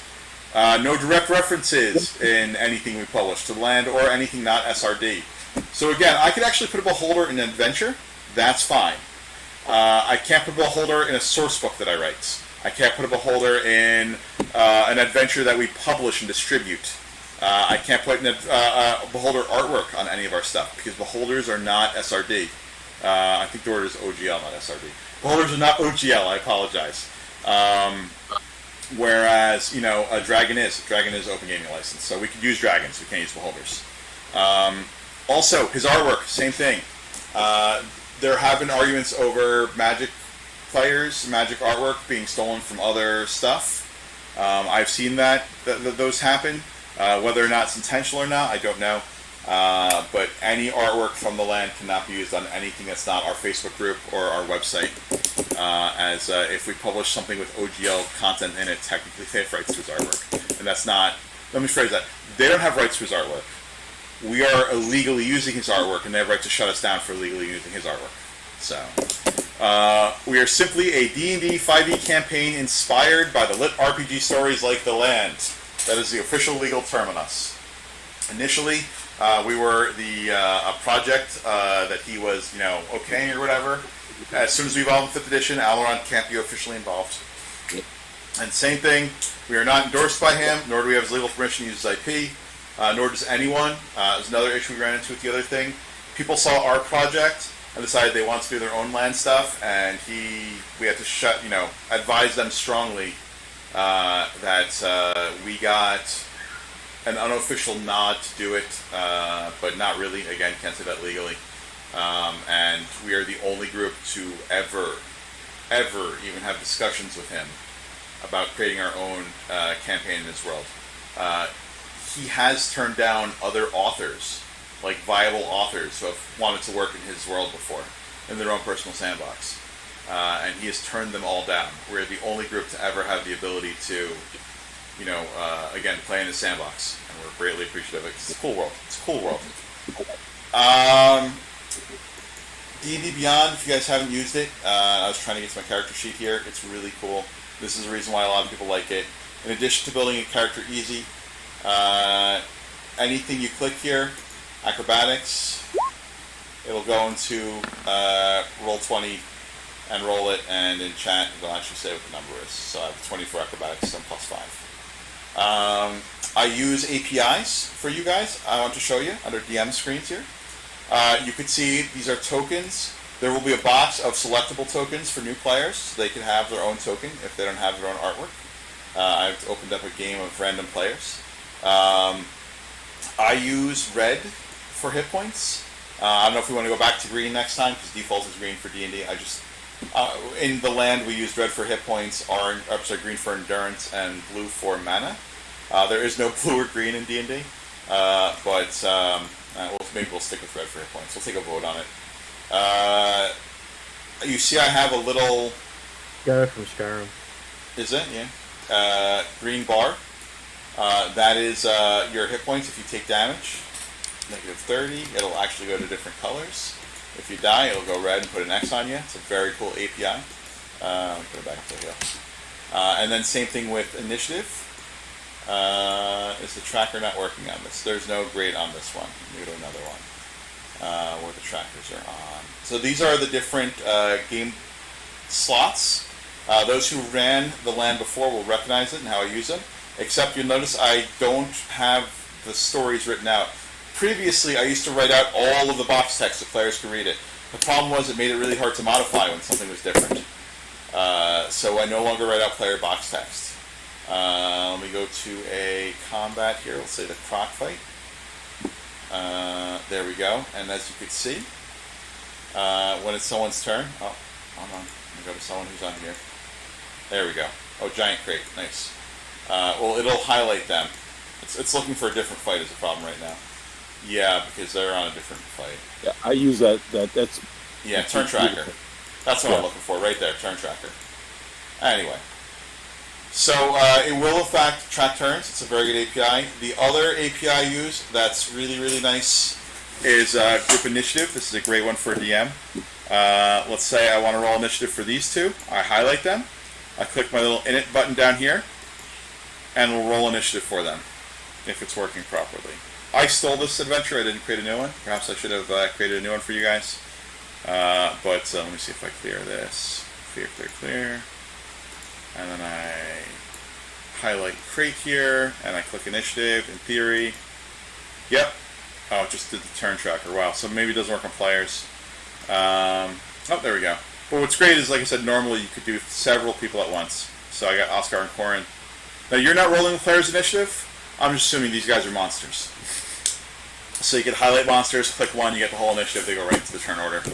Are there any other APIs? There's a bunch of these. I use power cards, but those are only for traps. You guys don't have to worry about that. But if there was a trap, for example, I would have a button for it, and it would do all the math for you. I always put them in. There's a concentration one? No, we're looking for APIs. you take damage, and if you have a spell, you're concentrating on it. Yeah. It'll do a roll for you automatically and see if you bust your concentration. Oh, that's amazing. All right, so you got to keep track of your concentration. do me a favor, link that one in Roll20, or in Discord rather, in Discord, and I will, what do you call it, see about that one. You can go to your load screen in D20, and it's an option to pick there. Oh, very good. Okay. Well, Your scenario settings. We'll test it out in next one So, week. Are these custom APIs or just No, they're all standard. available? They're all available. Okay. And so I, as a DM, the other thing I should have mentioned in the presentation, you guys do not need a Roll20 account for Pro or anything like that. I'm going to create all the games. I have all of the masters in my Roll20. And what I'll do is I will create a copy of it for your session. You just tell me when. And I'll make you a copy of it, a blank copy, and I will install the APIs on it, and it'll be under me, so you don't have to pay for any of the fancy stuff. If there's something you want to do on it, as a DM, you want to put an API in I don't put it normally, that I don't think everyone needs, you can absolutely put it in. But it's great because it means that we have access to everyone's character in the same campaign. So if Zekos here, that's Zekos' symbol, if she's playing and you want to preload her in to get things started, I just use a transmogrifier. I'll go to a previous game because usually people play on the same day. It's something I've noticed. Obviously, people have their Friday night games or Friday night groups. So rather than waiting for her to import it from the character vault, I'll just go to transmogrifier and choose her from another day. I'll find another Friday group. There we go. Tuesday, Friday, and under characters. Zekos is going to be here. I'm sorry, not Zekos. Her name is Nemeri. Zekos from her last campaign. And I'll just literally drop her in. I can't drop her in now because she's in this already. But let's say we have a Monday group person show up, like Maurice wants to join this game. I hop over to Maurice and go over here. Maurice is in the game. Maurice does not have his token at this point. But if he had his token, it would show up. So you have to set up, drag and drop, put them in if they don't do it themselves. Not everyone is as good at that as putting their own characters in. But you transmogrify them in, you bring them over, they're in the game. You set them up. So, Elkin's name, I see the nameplate, let players see everything. He's got like 50 hit points. So I put it in both sides. I let people see that. That's setting up a character, times 6, if they don't do it themselves. So it is super easy to set up a game. Everything is pre-programmed in. This game is not... This is one of the recent ones. There's a reason I had the other one loaded up. This one I did not set up for showing off. Because I didn't write the... the fun stuff inside of it. So let me go back to games. Let me show you that game real quick as a DM. Sometimes for better that was, yeah. So in this game, as you can see,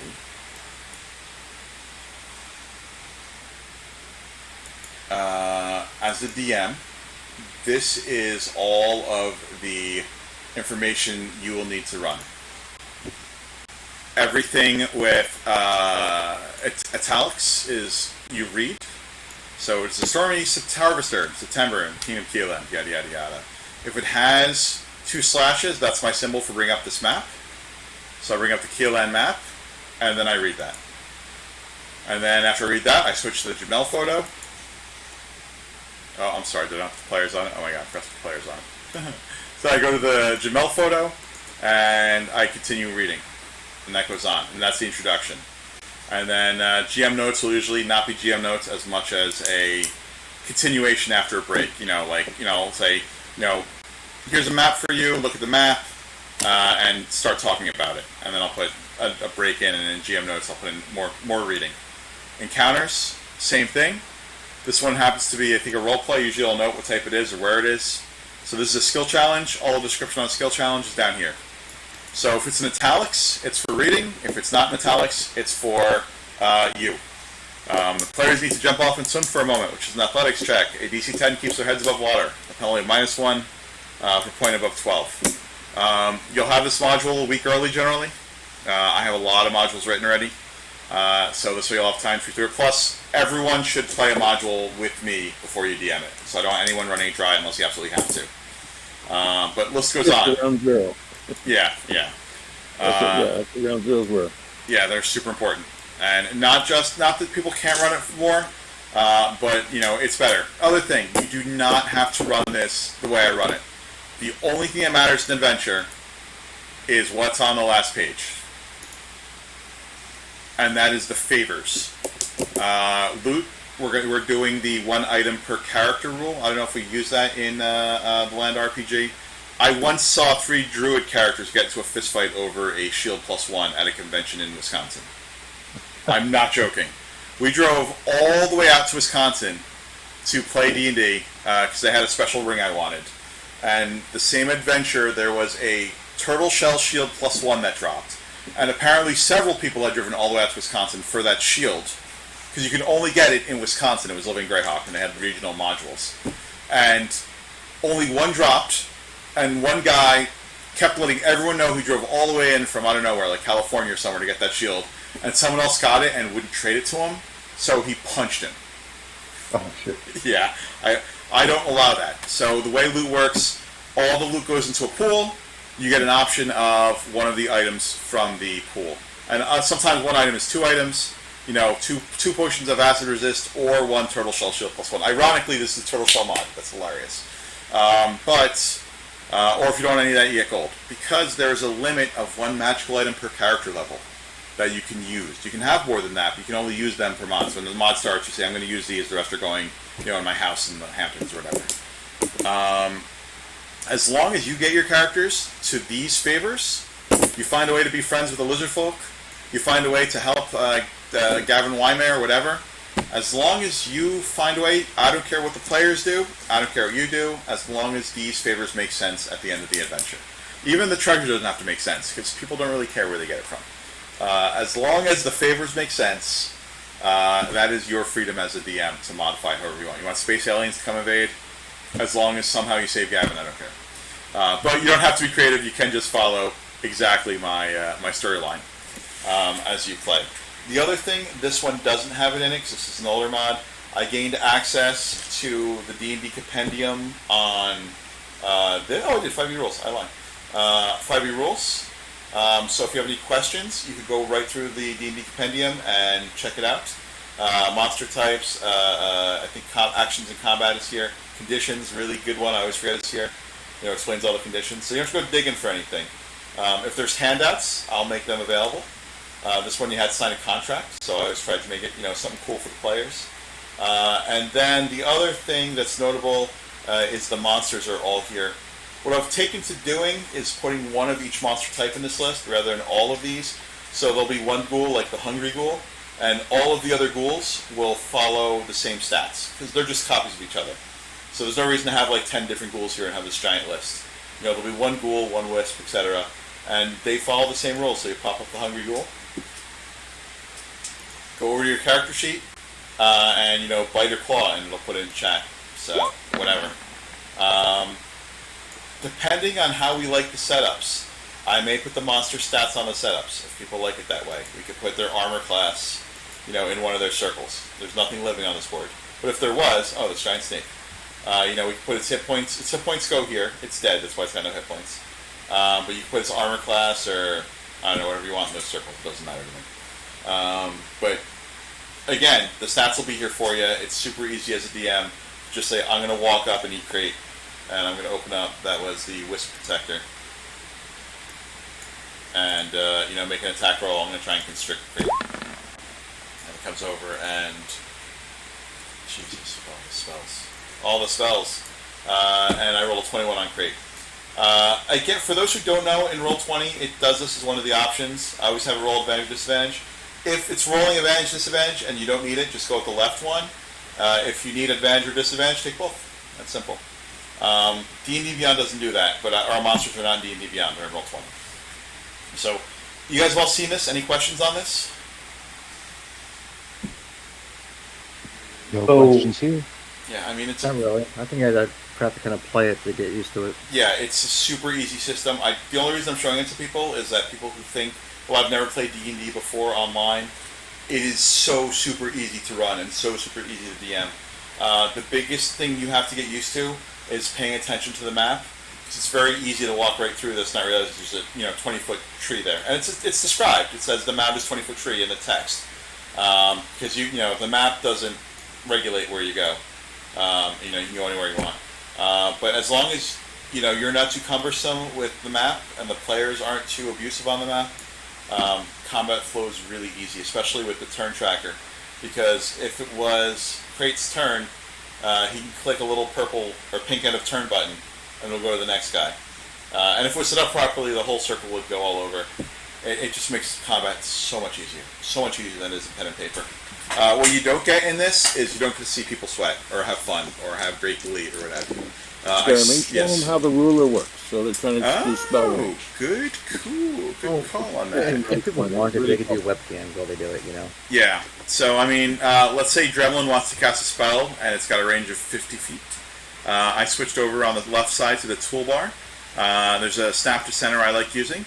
I will start in his square, and you could see just how far. Oh, he's one square short. 50 feet is only to there. That's 55 feet. That being said, he could very simply go back to his pointer and move 5 feet, and then he can cast a spell and hit the target. And they can do that on somebody else's turn, so their turn's already prepared. Yeah, another thing I very much like about it, once you actually learn it, if you want to move around fancy objects, you can pick your mouse up. You could do that with rule linkers too, but you could actually, while you're moving, I want to go through here, and it'll actually do a cool... You don't see it, I apologize, but everyone else will see your mini go all the way up. So this way you can measure your own movement. But if you want to do it on someone else's turn, you go back to the ruler. I'm going to go here, I'm going to go here, I'm going to go this way, and then I'm going to go that way. So you can see what your path is around that without actually having to move your character during your turn. Roll20. I'm told other virtual tabletops have a slight edge in certain ways against Roll20. Certainly graphically, Foundry is amazingly beautiful, but Roll20 is just so many. It's like D&D 5th. So many people use it. It's extremely user friendly. So it has a lower barrier to entry. Certainly. Yeah, Roll20 is great for users to be able to control their own things. Correct. When I DM, I use Foundry, and I don't let any of my players move their stuff. I just host my screen. Yeah. Now, that being said, you're allowed to use Foundry in our new campaign. If stinking Scene Grinder is amazing, I will run a special game every once in a while, because they're harder to set up, I'm sure, in Scene Grinder. And I'm told it's free for players. Only the DM has to pay for it. And I'll just attribute it to the campaign funds we're getting in. We will, in fact, I don't care how you run the game, Just keep in mind, the adventure itself is in Roll20. So if you want to run a Foundry adventure, you're going to have to set it up yourself, because I don't have access to really want to run or to set up a campaign in another medium, unless it's a special event. But if you want to, I'm okay with it. Foundry is beautiful. It blows away Roll20 for graphics. And real quick, yeah. Somebody had said something about how you could have webcams to see your players' faces and stuff when you're doing it virtually. Yes. That can be really tough in terms of bandwidth. If multiple people are doing it, it can really bog down some of the sessions. Even with, and I've tried it on Discord with, so the more server boosts you have, I think we have 4 right now. The more server boosts you have on Discord, the higher quality audio you get. Higher quality audio and video you get, for that matter. That being said, I was recently on a server with like 40 boosts. It was like level 5, and we tried to do an 8-person conference, and Roll20 or Discord was buggy. So when we were doing it, I had a special. I don't know if anyone heard of the story, but I became Reddit famous for Stranger Things because I helped design one of the characters who they believe was used in it. And we had a huge influx of people for Stranger Things. And I tried doing cameras, and every group we started with cameras in, someone dropped in the first 5 minutes.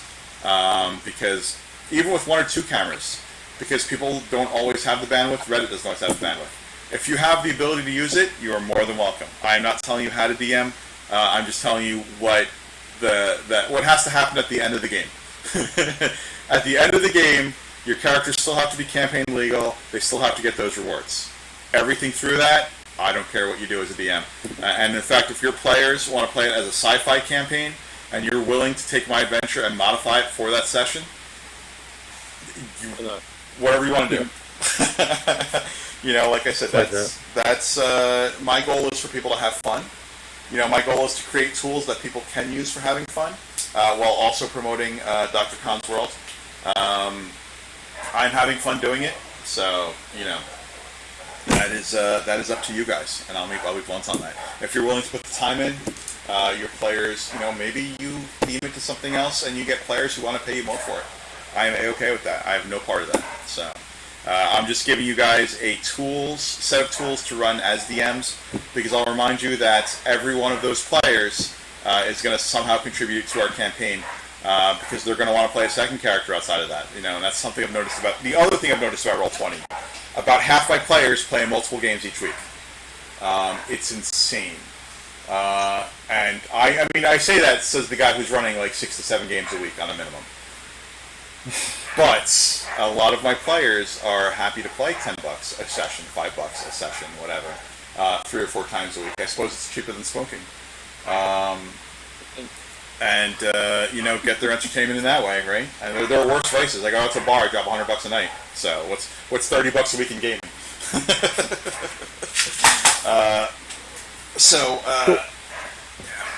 Whatever. I got a question. Come back an hour ago, but it linked up with what you were saying. So when the campaign starts, is everybody first level? Yes.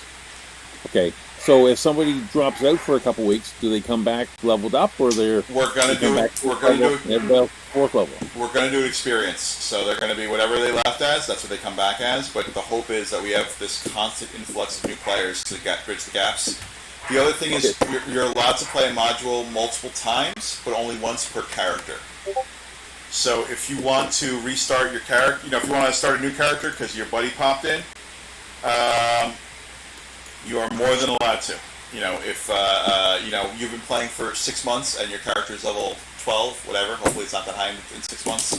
But your character's level 8, and then your buddy decides he wants to start playing. Realistically, we're not opposed to people jumping in levels. He'll just be really under-geared. But he is more than welcome to. They're more than welcome to start a new campaign with his friends, and replay those modules. So the vice versa, you could have a new group of 4 first levels, and a 6th level joins them. So in that case, I think we're going to put a maximum level. The great thing about D&D Beyond, the absolute amazing thing about it, is that you can go up to your character here, you can go to modify, and you can very easily de-level yourself. Yeah. So, hey, I want to play my character with my, what he calls, I'm going to go back to level 2. And it'll say, are you sure you want to do that? You have to choose everything? Absolutely. And now I'm a level 2 character. And it'll give me the same gear, but I'll lose all my spells. Yes. It's going to say, please update your character on Roll20. Done. Why not the milestone? Like, why experience? It's sort of backstepping a little bit. So, because I intend on this on being a wide-ranging campaign. And I intend on having a wide mix of characters. And I do like the idea of a half level per character. What I've realized is, though, it creates characters who are level 8 who are completely underpowered characters who have been playing since the start at level 8. And we'll try it. I mean, every other campaign is experience-based. Or a lot of them are experience-based now. Milestone is a new concept, I guess. But when you have mixed, campaign balance is an issue. I'm not going to argue with that when you have experience. But it makes new player entry a lot easier when you have experience. I'll tell you, it'll only work if we have two things. An influx of new players, I should say 3 things. Adventures that are brand new for new players. They can't just play the back catalog. I need to create a new player adventure every month in addition to adventures for the higher level players. And then also we need DMs who are willing to run the low level stuff to new players, because if it's just me, for example, the reason that we're not doing that now is I'm the only DM in my current Greyhawk campaign, because I'm the only one who really knows Greyhawk. And it is too hard for me to go back and start another campaign effectively with new players. That's why I'm bumping everyone up. But I see it. I see new players coming into the campaign that they don't have 50 items or favors or whatever it is. So at the end of the session, does every player gain the same amount of experience? Yes, correct. So if you're playing down, you're doing it as a friend. You're not doing it for you. Not just the same amount of experience, the same first level treasure. If you're an 8th level player playing a first level module, you're getting module experience and module treasure as a first level player. So that is another thing. Again, if you're willing to take your time to do that because you're bored, whatever, that's fun. Have fun with it. As a DM, I may limit you from using an artifact because your player's too low for it. If you have the artifact of ultimate killing and you're 18th level, you're playing with your first level friend, I may restrict that item, but I'll let you know about it before we play. So as a campaign scenario we run on a session, at the end of the session, every campaign may not stop at the same spot. Yes, if you haven't played that, every storyline. So the way it is currently, and I'm going to go up to like session 2 isn't always at the start, had the same starting location, right? Because it's a campaign. It's a campaign. So the way I currently run it, and the way I've run it for a while, every adventure is self-contained, but also links to the other adventures.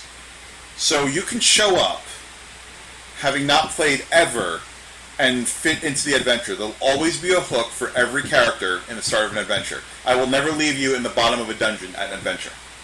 Unless it specifically states. That happened once. But that specifically said part 2, and even then I left a very weak hook to get down there. A very weak hook.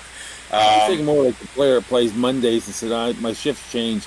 I got to play Thursdays, but I'm second level, but the Thursday group is at 5th level. So here's the thing on it. There needs to be multiple Thursday groups, or multiple whatever groups, is what I'm trying to say. There's going to be both campaign groups and pickup groups, and that's why we need multiple DMs. So we should be able to share our player base with each other if something... That's exactly the point of it. Yes. Okay. Yeah, that everyone will have a list of adventures, and it's like, I have not played this adventure with this character, and it's appropriate level. It's level 4 and I'm level 5, or level 6, or level 3. I will hop onto this table, because I should be able to play this adventure. I got a level 3 character that needs Wednesday slot. Who's got one? Wednesday? You're going to look at the calendar. We'll have a calendar to start playing, and you're going to choose a Wednesday game that fits your character. And honestly, if you can't find one on Wednesday, you could always try start a new one, or play a high one, or talk to the DM, or talk to us. But that's something we're trying to build as a community, that we share the players. Correct, and that's exactly it. We are sharing players as a community. Again, the whole point of it is it's all going to be centralized in the center, where all the modules are going to be the same. Well, the loot on the module is going to be the same. All of the character creation rules are going to be the same. and all the storylines are going to be, the same-ish, but players can hop tables as their schedule requires if we have enough DMs and enough players playing. And the more players we have and the more DMs we have, the more flexibility of schedule there will be. So it feels like the old Living City format. It's a hybrid of the whole living campaign system. What I don't like about the living system, it was too random. You were all over everywhere. I don't know if you caught it, but on this sheet, let me go back to Adventures Played, you can see their storylines, right? Series.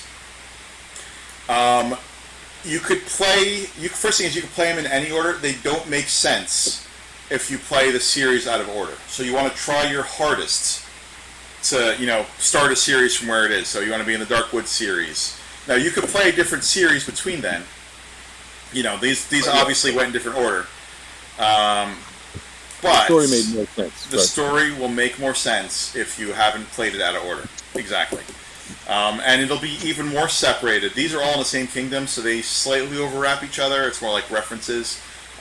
In the land, it's a huge place with I think I have 9 or 10 different starting cities, and each one will have its own storyline. So if you're, you start in Arladon and you play the Arladon Adventures, you can play another adventure and it will in no way interfere with your Arladon storyline. So you could go to Fartalor or whatever, and it'll no way interfere. So yeah, the story, again, we'll make sure the storylines are well known on each adventure, so people know.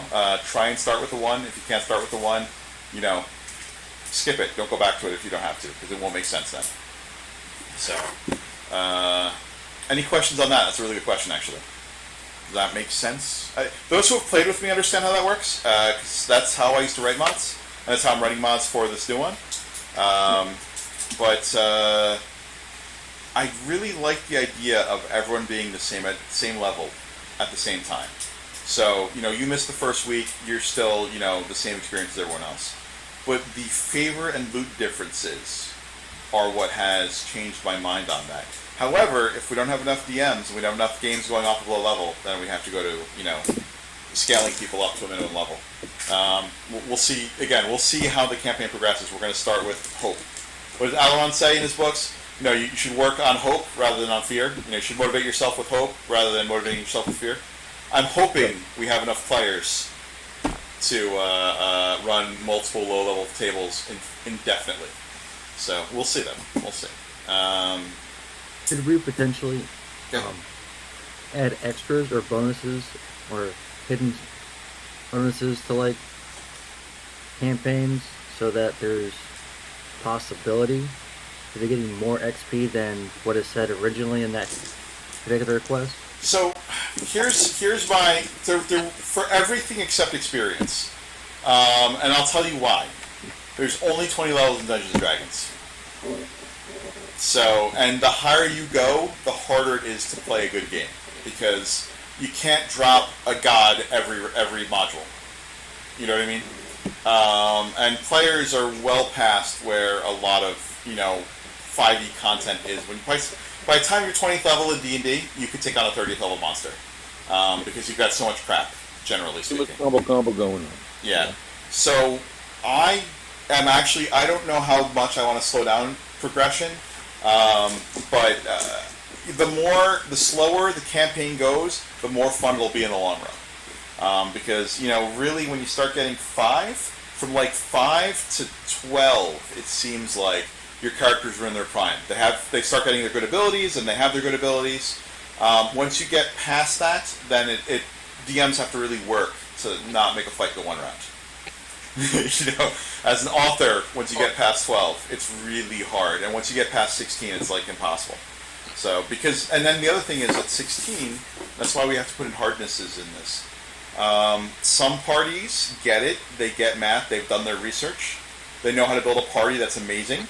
And some pickup groups don't. And, it's a difference between the insta-kill and the insta-TPK with those monsters. So, again, the more they stay between level 5 and level 12, the happier I think the campaign will be. But I'm not there yet. I have to finalize that. I'm still learning 5th edition mid-level from my Greyhawk campaign. And I appreciate having the knowledgeable players I have in it right now, because there's things I didn't know about running a campaign on that level that I've been learning. Let me see. I got a couple other things if anyone else has anything, and I got something for you guys. I didn't realize that max was 20. Yeah, max is 20 and 5. And like I said, really, and I've confirmed this with other people, it is nigh impossible to run a game past 15. I was actually talking to a guy, and he's like, 1 level per module past 15. Because you can't, like, run a storyline that goes from 15 to 20. Because it's impossible to come up with different world-ending scenarios every week past 20. So. Right. There's no way to, like, increase level to, like, 100 or something? I mean, so here's the problem, right? We can, SRD cannot, or the, what do you call it, can't, to my knowledge. Now, that is something that if someone wants to research, I am all for it. You know, that's a problem I'd like to have. But if you guys look up at the D&D Beyond, I don't believe you can go past 20, or can you? Has anyone tried? You cannot. It taps out at 20. Not officially, no. Yeah, so if someone wants to delve into endgame content while I'm working on the starting game content, you have my blessing. You know, we'll happily credit you with it. You know, you'll be the elder god of endgame, whatever. I had a question about the experience. Yeah. So you have a scenario for the first session. Yeah. If they don't finish it, do they still get? Yeah. Like, there's only one allotment of experience. Right? I don't. When I was playing as a player in all the living campaigns, and a DM did something I felt was wrong and I didn't get experience, I felt cheated. On the same point, I tried very hard when I realized about slowing down progression to have my experience and stuff like that. So I've always been a fan of, don't blame the players, don't blame the DM. No matter what you do in a mod, you're going to get full experience, you're going to get full treasure. There are going to be some favors, however, that may or may not affect you depending on your actions. You know, if you go and murder the prince rather than rescue him, even though he's a prick, you're going to lose his favor at the end of the mod. You know? Yeah. When you have players playing to play, you really can't take away from them in that aspect. There's nothing worse than going somewhere and because you had another bad player in the party that insists on talking to the dragon instead of killing it. It ruins it for everyone else, and frankly, you lost your access to play that adventure with that character again, and you lost out on the experience. I know what he's talking about. There was a module in 3rd edition where you can talk to a dragon, and if you talk to the dragon, you got like 50 experience as a skill challenge. But if you kill the dragon, you got like 400 experience and 5 magical items. It's super frustrating. That being said, so yes, you will get, no matter how bad of a player you are, you're going to get full experience and full treasure. Favors may vary. But the rest of it, you just can't punish players for being in a bad group or not knowing what they're doing. There's another issue, but that's a good thing, like I said. As a DM, right, start playing, you could create your roster and people will know how you like to play. And if you're a tough DM and players like it, you're never going to have an empty seat. I'll be blunt on it. You know, if you're a fun DM and players like it, you never have an empty seat, because people who you're going to run through players, and some of them aren't going to like you and some of them are, but the ones who like you are going to stick, as evident by the fact that I can't run a game with less than 6 people now. It's very. Or I could advertise. Yeah. I got a role player that doesn't like battle. Yeah. Who wants a role player? That's the new D&D, by the way. We have a discussion going on that in our current group. I played at a local convention down here, Crucible, when I met the guy who runs MegaCon. He was running a local convention named Crucible, and I sat down at a random Adventurers League table just to have the fun. And we had a whole bunch of new players, and there was an undead monster killing people in the streets. And I said, here's how we're going to attack it. And one of the people at the table said, no, we have to talk to it first. Why is it killing people. We could maybe talk it down and set it into a happy, repose or whatever. And my wife was just like, no, I shoot an arrow at it. Real quick. She had initiative. So, and she was angry that we didn't try to talk down the undead monster eating people. But hey, and I was told that's a new type of player, and we need a DM that can handle that new type of player, and we need people who could run our combats, not as combats. So could be exciting, Oh, maybe that person should just get eaten. That solves it. You know what? As a DM, it is our job to figure it out. Coincidentally, in the book, the sub-gods, not the official gods, the people who run stuff, are called auditors, which sounds tax collecting, but it's the mantle that our game masters took in the old campaign. I don't know if I'm going to make that official or not, but I do like calling a DM an auditor. The only issue I have is it might make people not understand it who play D&D, but you guys are all auditors, in my opinion. All right, a couple last things to go over real quick. How do you handle TPKs if like a group is super messed up? Yeah. So funny, I did not put that in, but yes, that is thing. If you read the book, Chaos Seeds, which these players are, the whole point of it is that basically someone schemed to bring players into the world who are not of the world. Because you and I, and everyone who's a D&D character, whatever, has a soul of chaos. And this world is stuck in a rut, basically. And what they realized is that if you die in this world, your chaos will add to the world and cause a disruption that they can then manipulate for their own their own good, their own gain, I should say. So they've brought in millions and millions and millions of chaos souls from across the multiverse to this world, so that this way you can get eaten by a lion, and your soul will add to the chaos of the world and make it more unstable, so they could then reshape it to their own image. To prevent that from happening, the powers that be, who are not aligned in any way with that, have given each Chaos Seed at least 5 lives. At least 5 lives. To where they respawn. Not unlike a video game. That being said, each respawn does take time.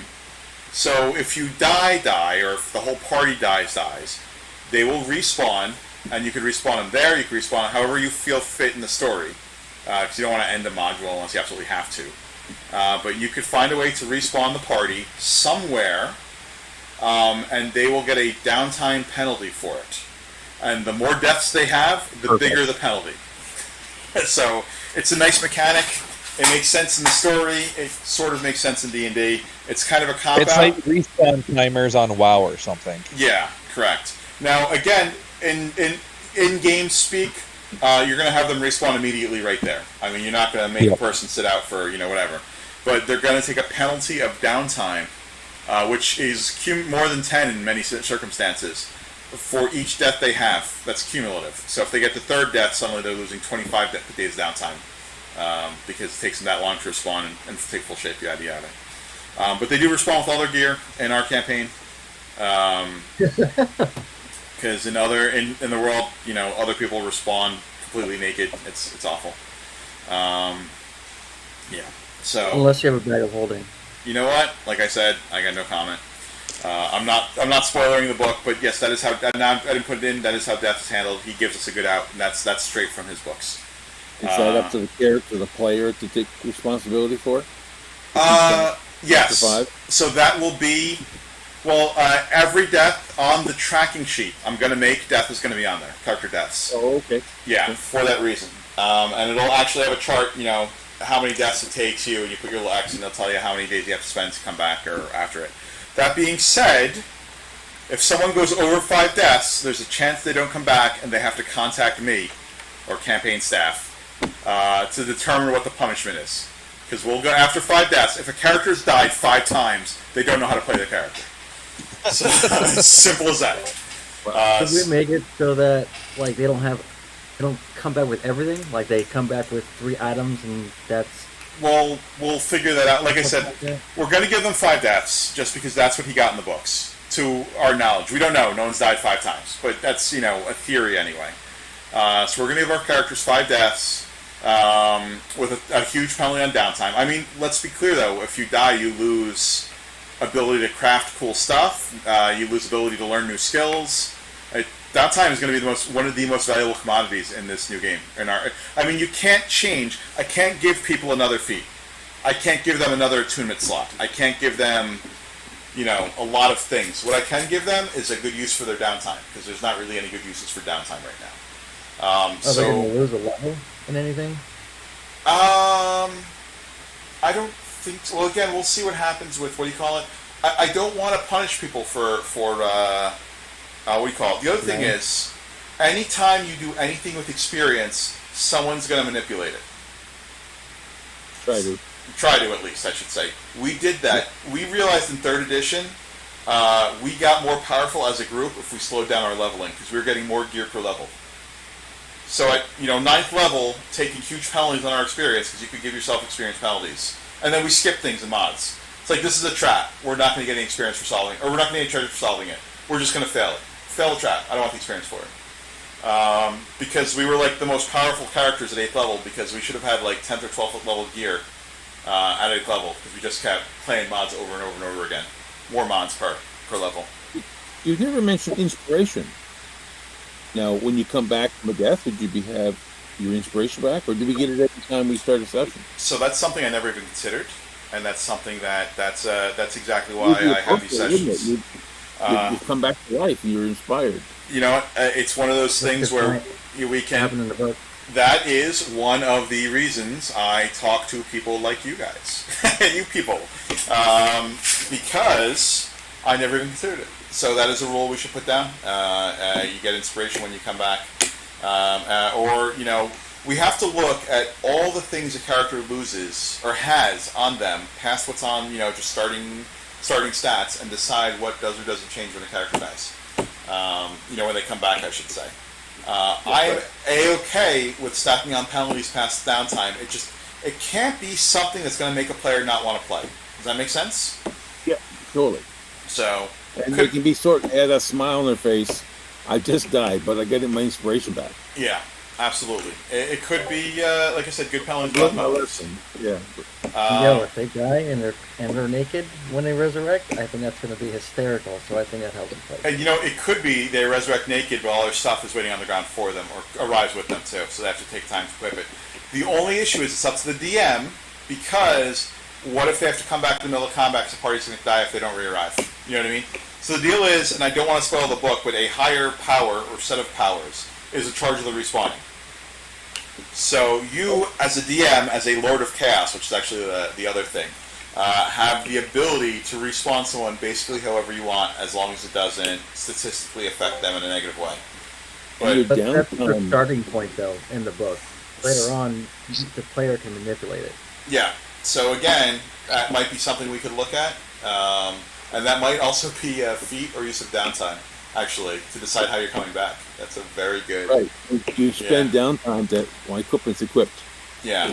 Well, yeah, but I mean, if you're in the middle of combat, you don't want to come back stark naked. You know what I mean? I as a DM, if a guy died, I would make him reroll initiative and start in the next room over, and then take his downtime after. You know what I mean? So that's how I'd probably end up doing it. Because remember, time is flexible. Time doesn't have to be, what it is. You lost 14 days of downtime, although it happened in the blink of a minute. So basically, timey-wimey stuff. Timey-wimey stuff, yes. Very good. All right, a couple last things we can get to, as we've gone 2 hours, and I appreciate all of your guys' time. It's been amazing here. What we can and cannot do.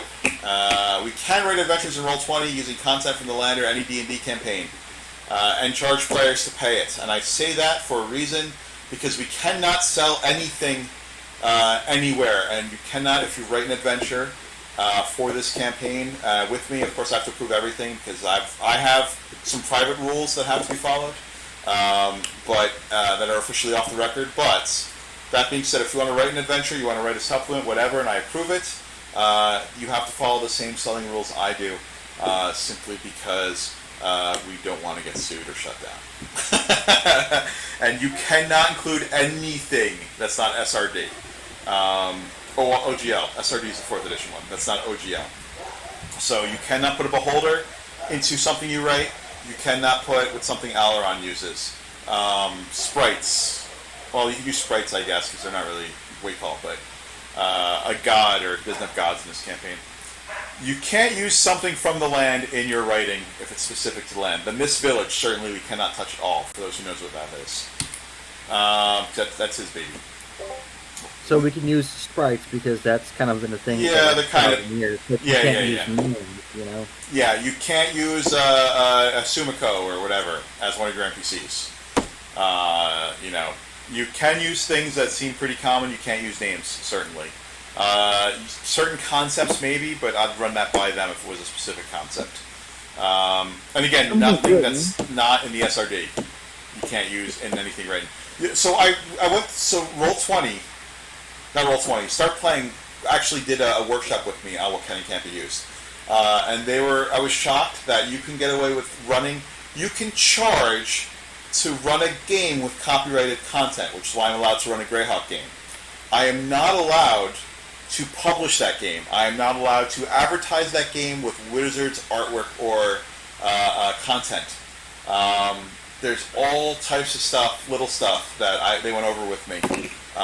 So again, we're allowed to create a game with it. Yeah, we're not allowed to run it. You can play Monopoly, but you can't, correct. Repackage it. You know, the fun one is you can't broadcast a game of Monopoly if Monopoly was on our IP. I can't, if I run a Greyhawk game, I can't broadcast it on Twitch. I can't stream it because I could be running. No, that's not true. If I write it, I can.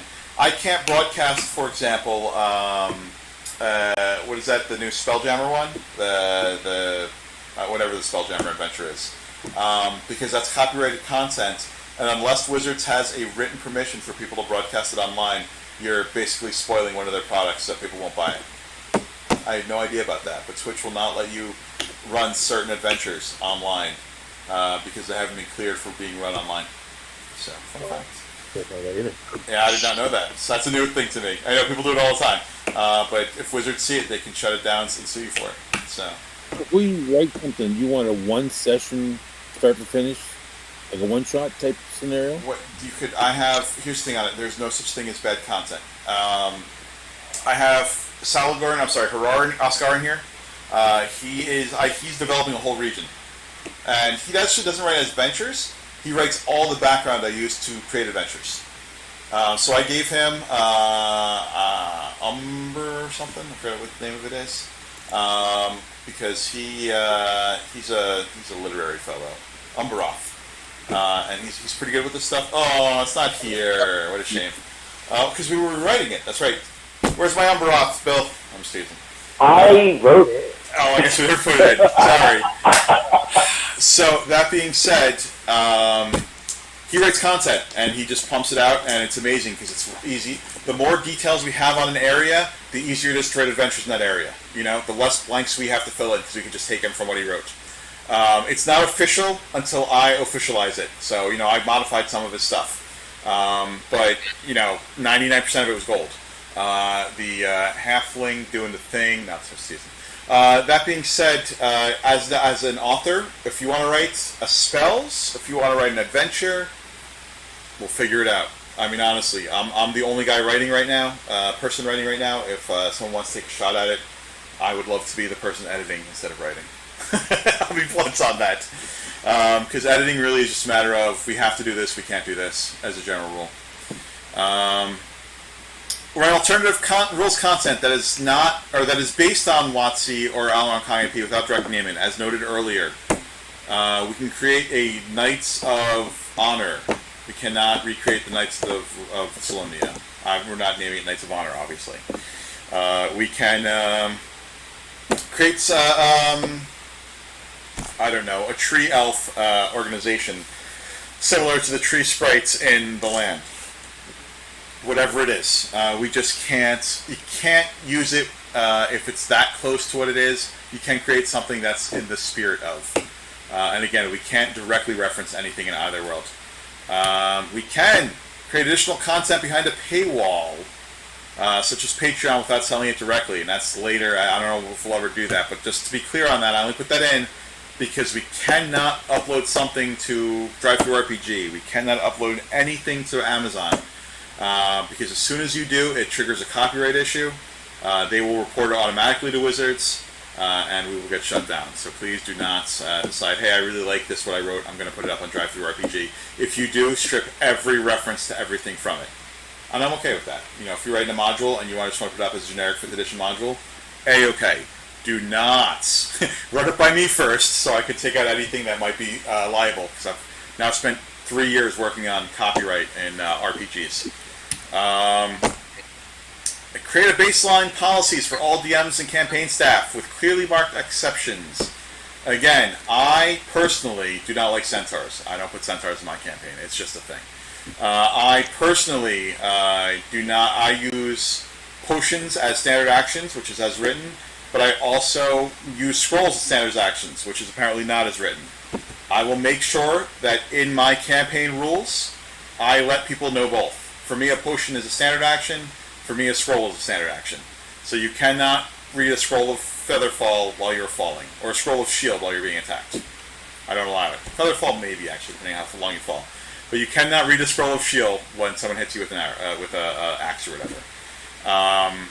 So, you know, you can allow players or DMs to do whatever they want, as long as it makes it's supposed to be a consistent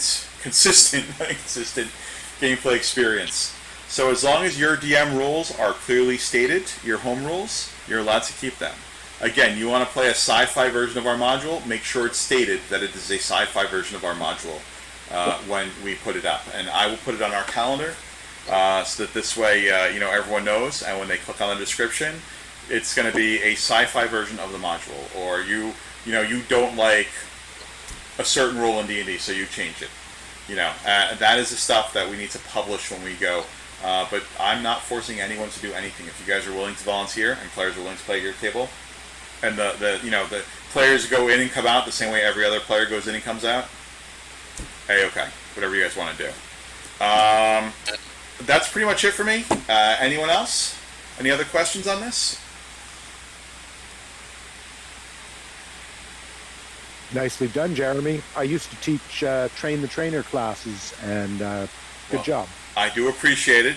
I will say, for those who read the books, you are part of the 3rd generation of Chaos Seeds. I say that because people who played the RPG were part of the 2nd generation. This is going to be, again, rules affect this character differently than they affected the previous 2 characters, obviously. It'll be explained how this works in the game more, but I am taking some of the players that we had in the last RPG during the pandemic and making them NPCs in this new game. So expect to see some of our old favorites show up. All the work for you. Yeah, it's up. What I say, I take content and I use it. Yeah. So you guys, we spent 2 years, a year and a half, making amazing content. My intention is to take that content and use it for new players, and rehash it for the old players. So Zekos, when you watch this, your character has already got something going on. I hope there can be some cow jokes in there somewhere. Yes, and for that matter, I apologize not to leave our Greyhawk players out. Our Greyhawk players will also be homaged in the new campaign, as again, you may see. There's a group of cattle people called the Versemen who were a group, not quite Minotaurs, but like Gazelle people, because we didn't want to take directly Minotaurs. And I think Maurice may end up becoming a warlord in them. I'm just saying. We'll see. There's something about him. There's another herd joke there, but that was too lame, so I'll just hide I'll hide the comments on it. I'm sorry. Oh, good. Thanks for watching. We're allowed to use a Facebook group, The Land RPG. We actually have a group for our DMs that I don't want to put here. When we're ready for that, I'll let everyone into that. I don't know about new issues every Saturday or Sunday. We'll see what the release schedule is. More importantly, a friend, I should say, a huger-than-life friend, reached out to me this morning and said, I really appreciate what you're doing. You guys, not me, all of us are doing. And as a small thank you, this is going to be the first of several rounds of gifts for you guys.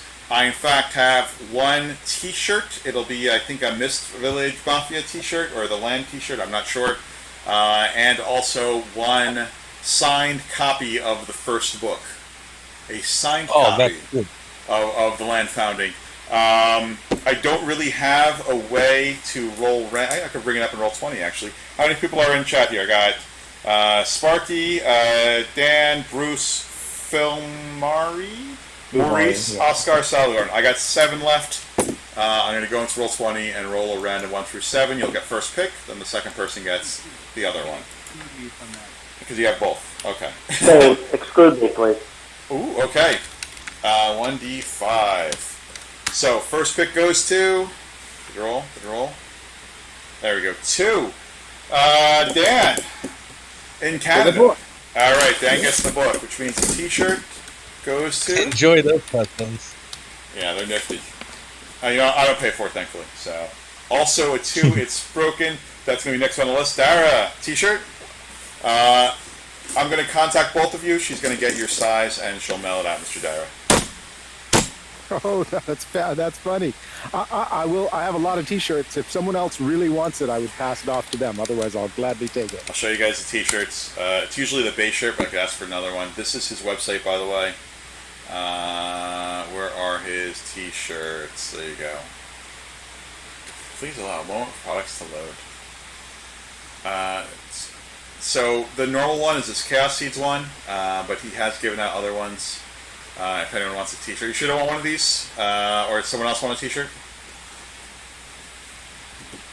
No one else jumped. I'll take it. All right. Congratulations, Bruce. Congratulations, Dan. And I will message you with her and let her know she's going to contact you for the mailing address because they have a distribution center. That's her. That's his publicist.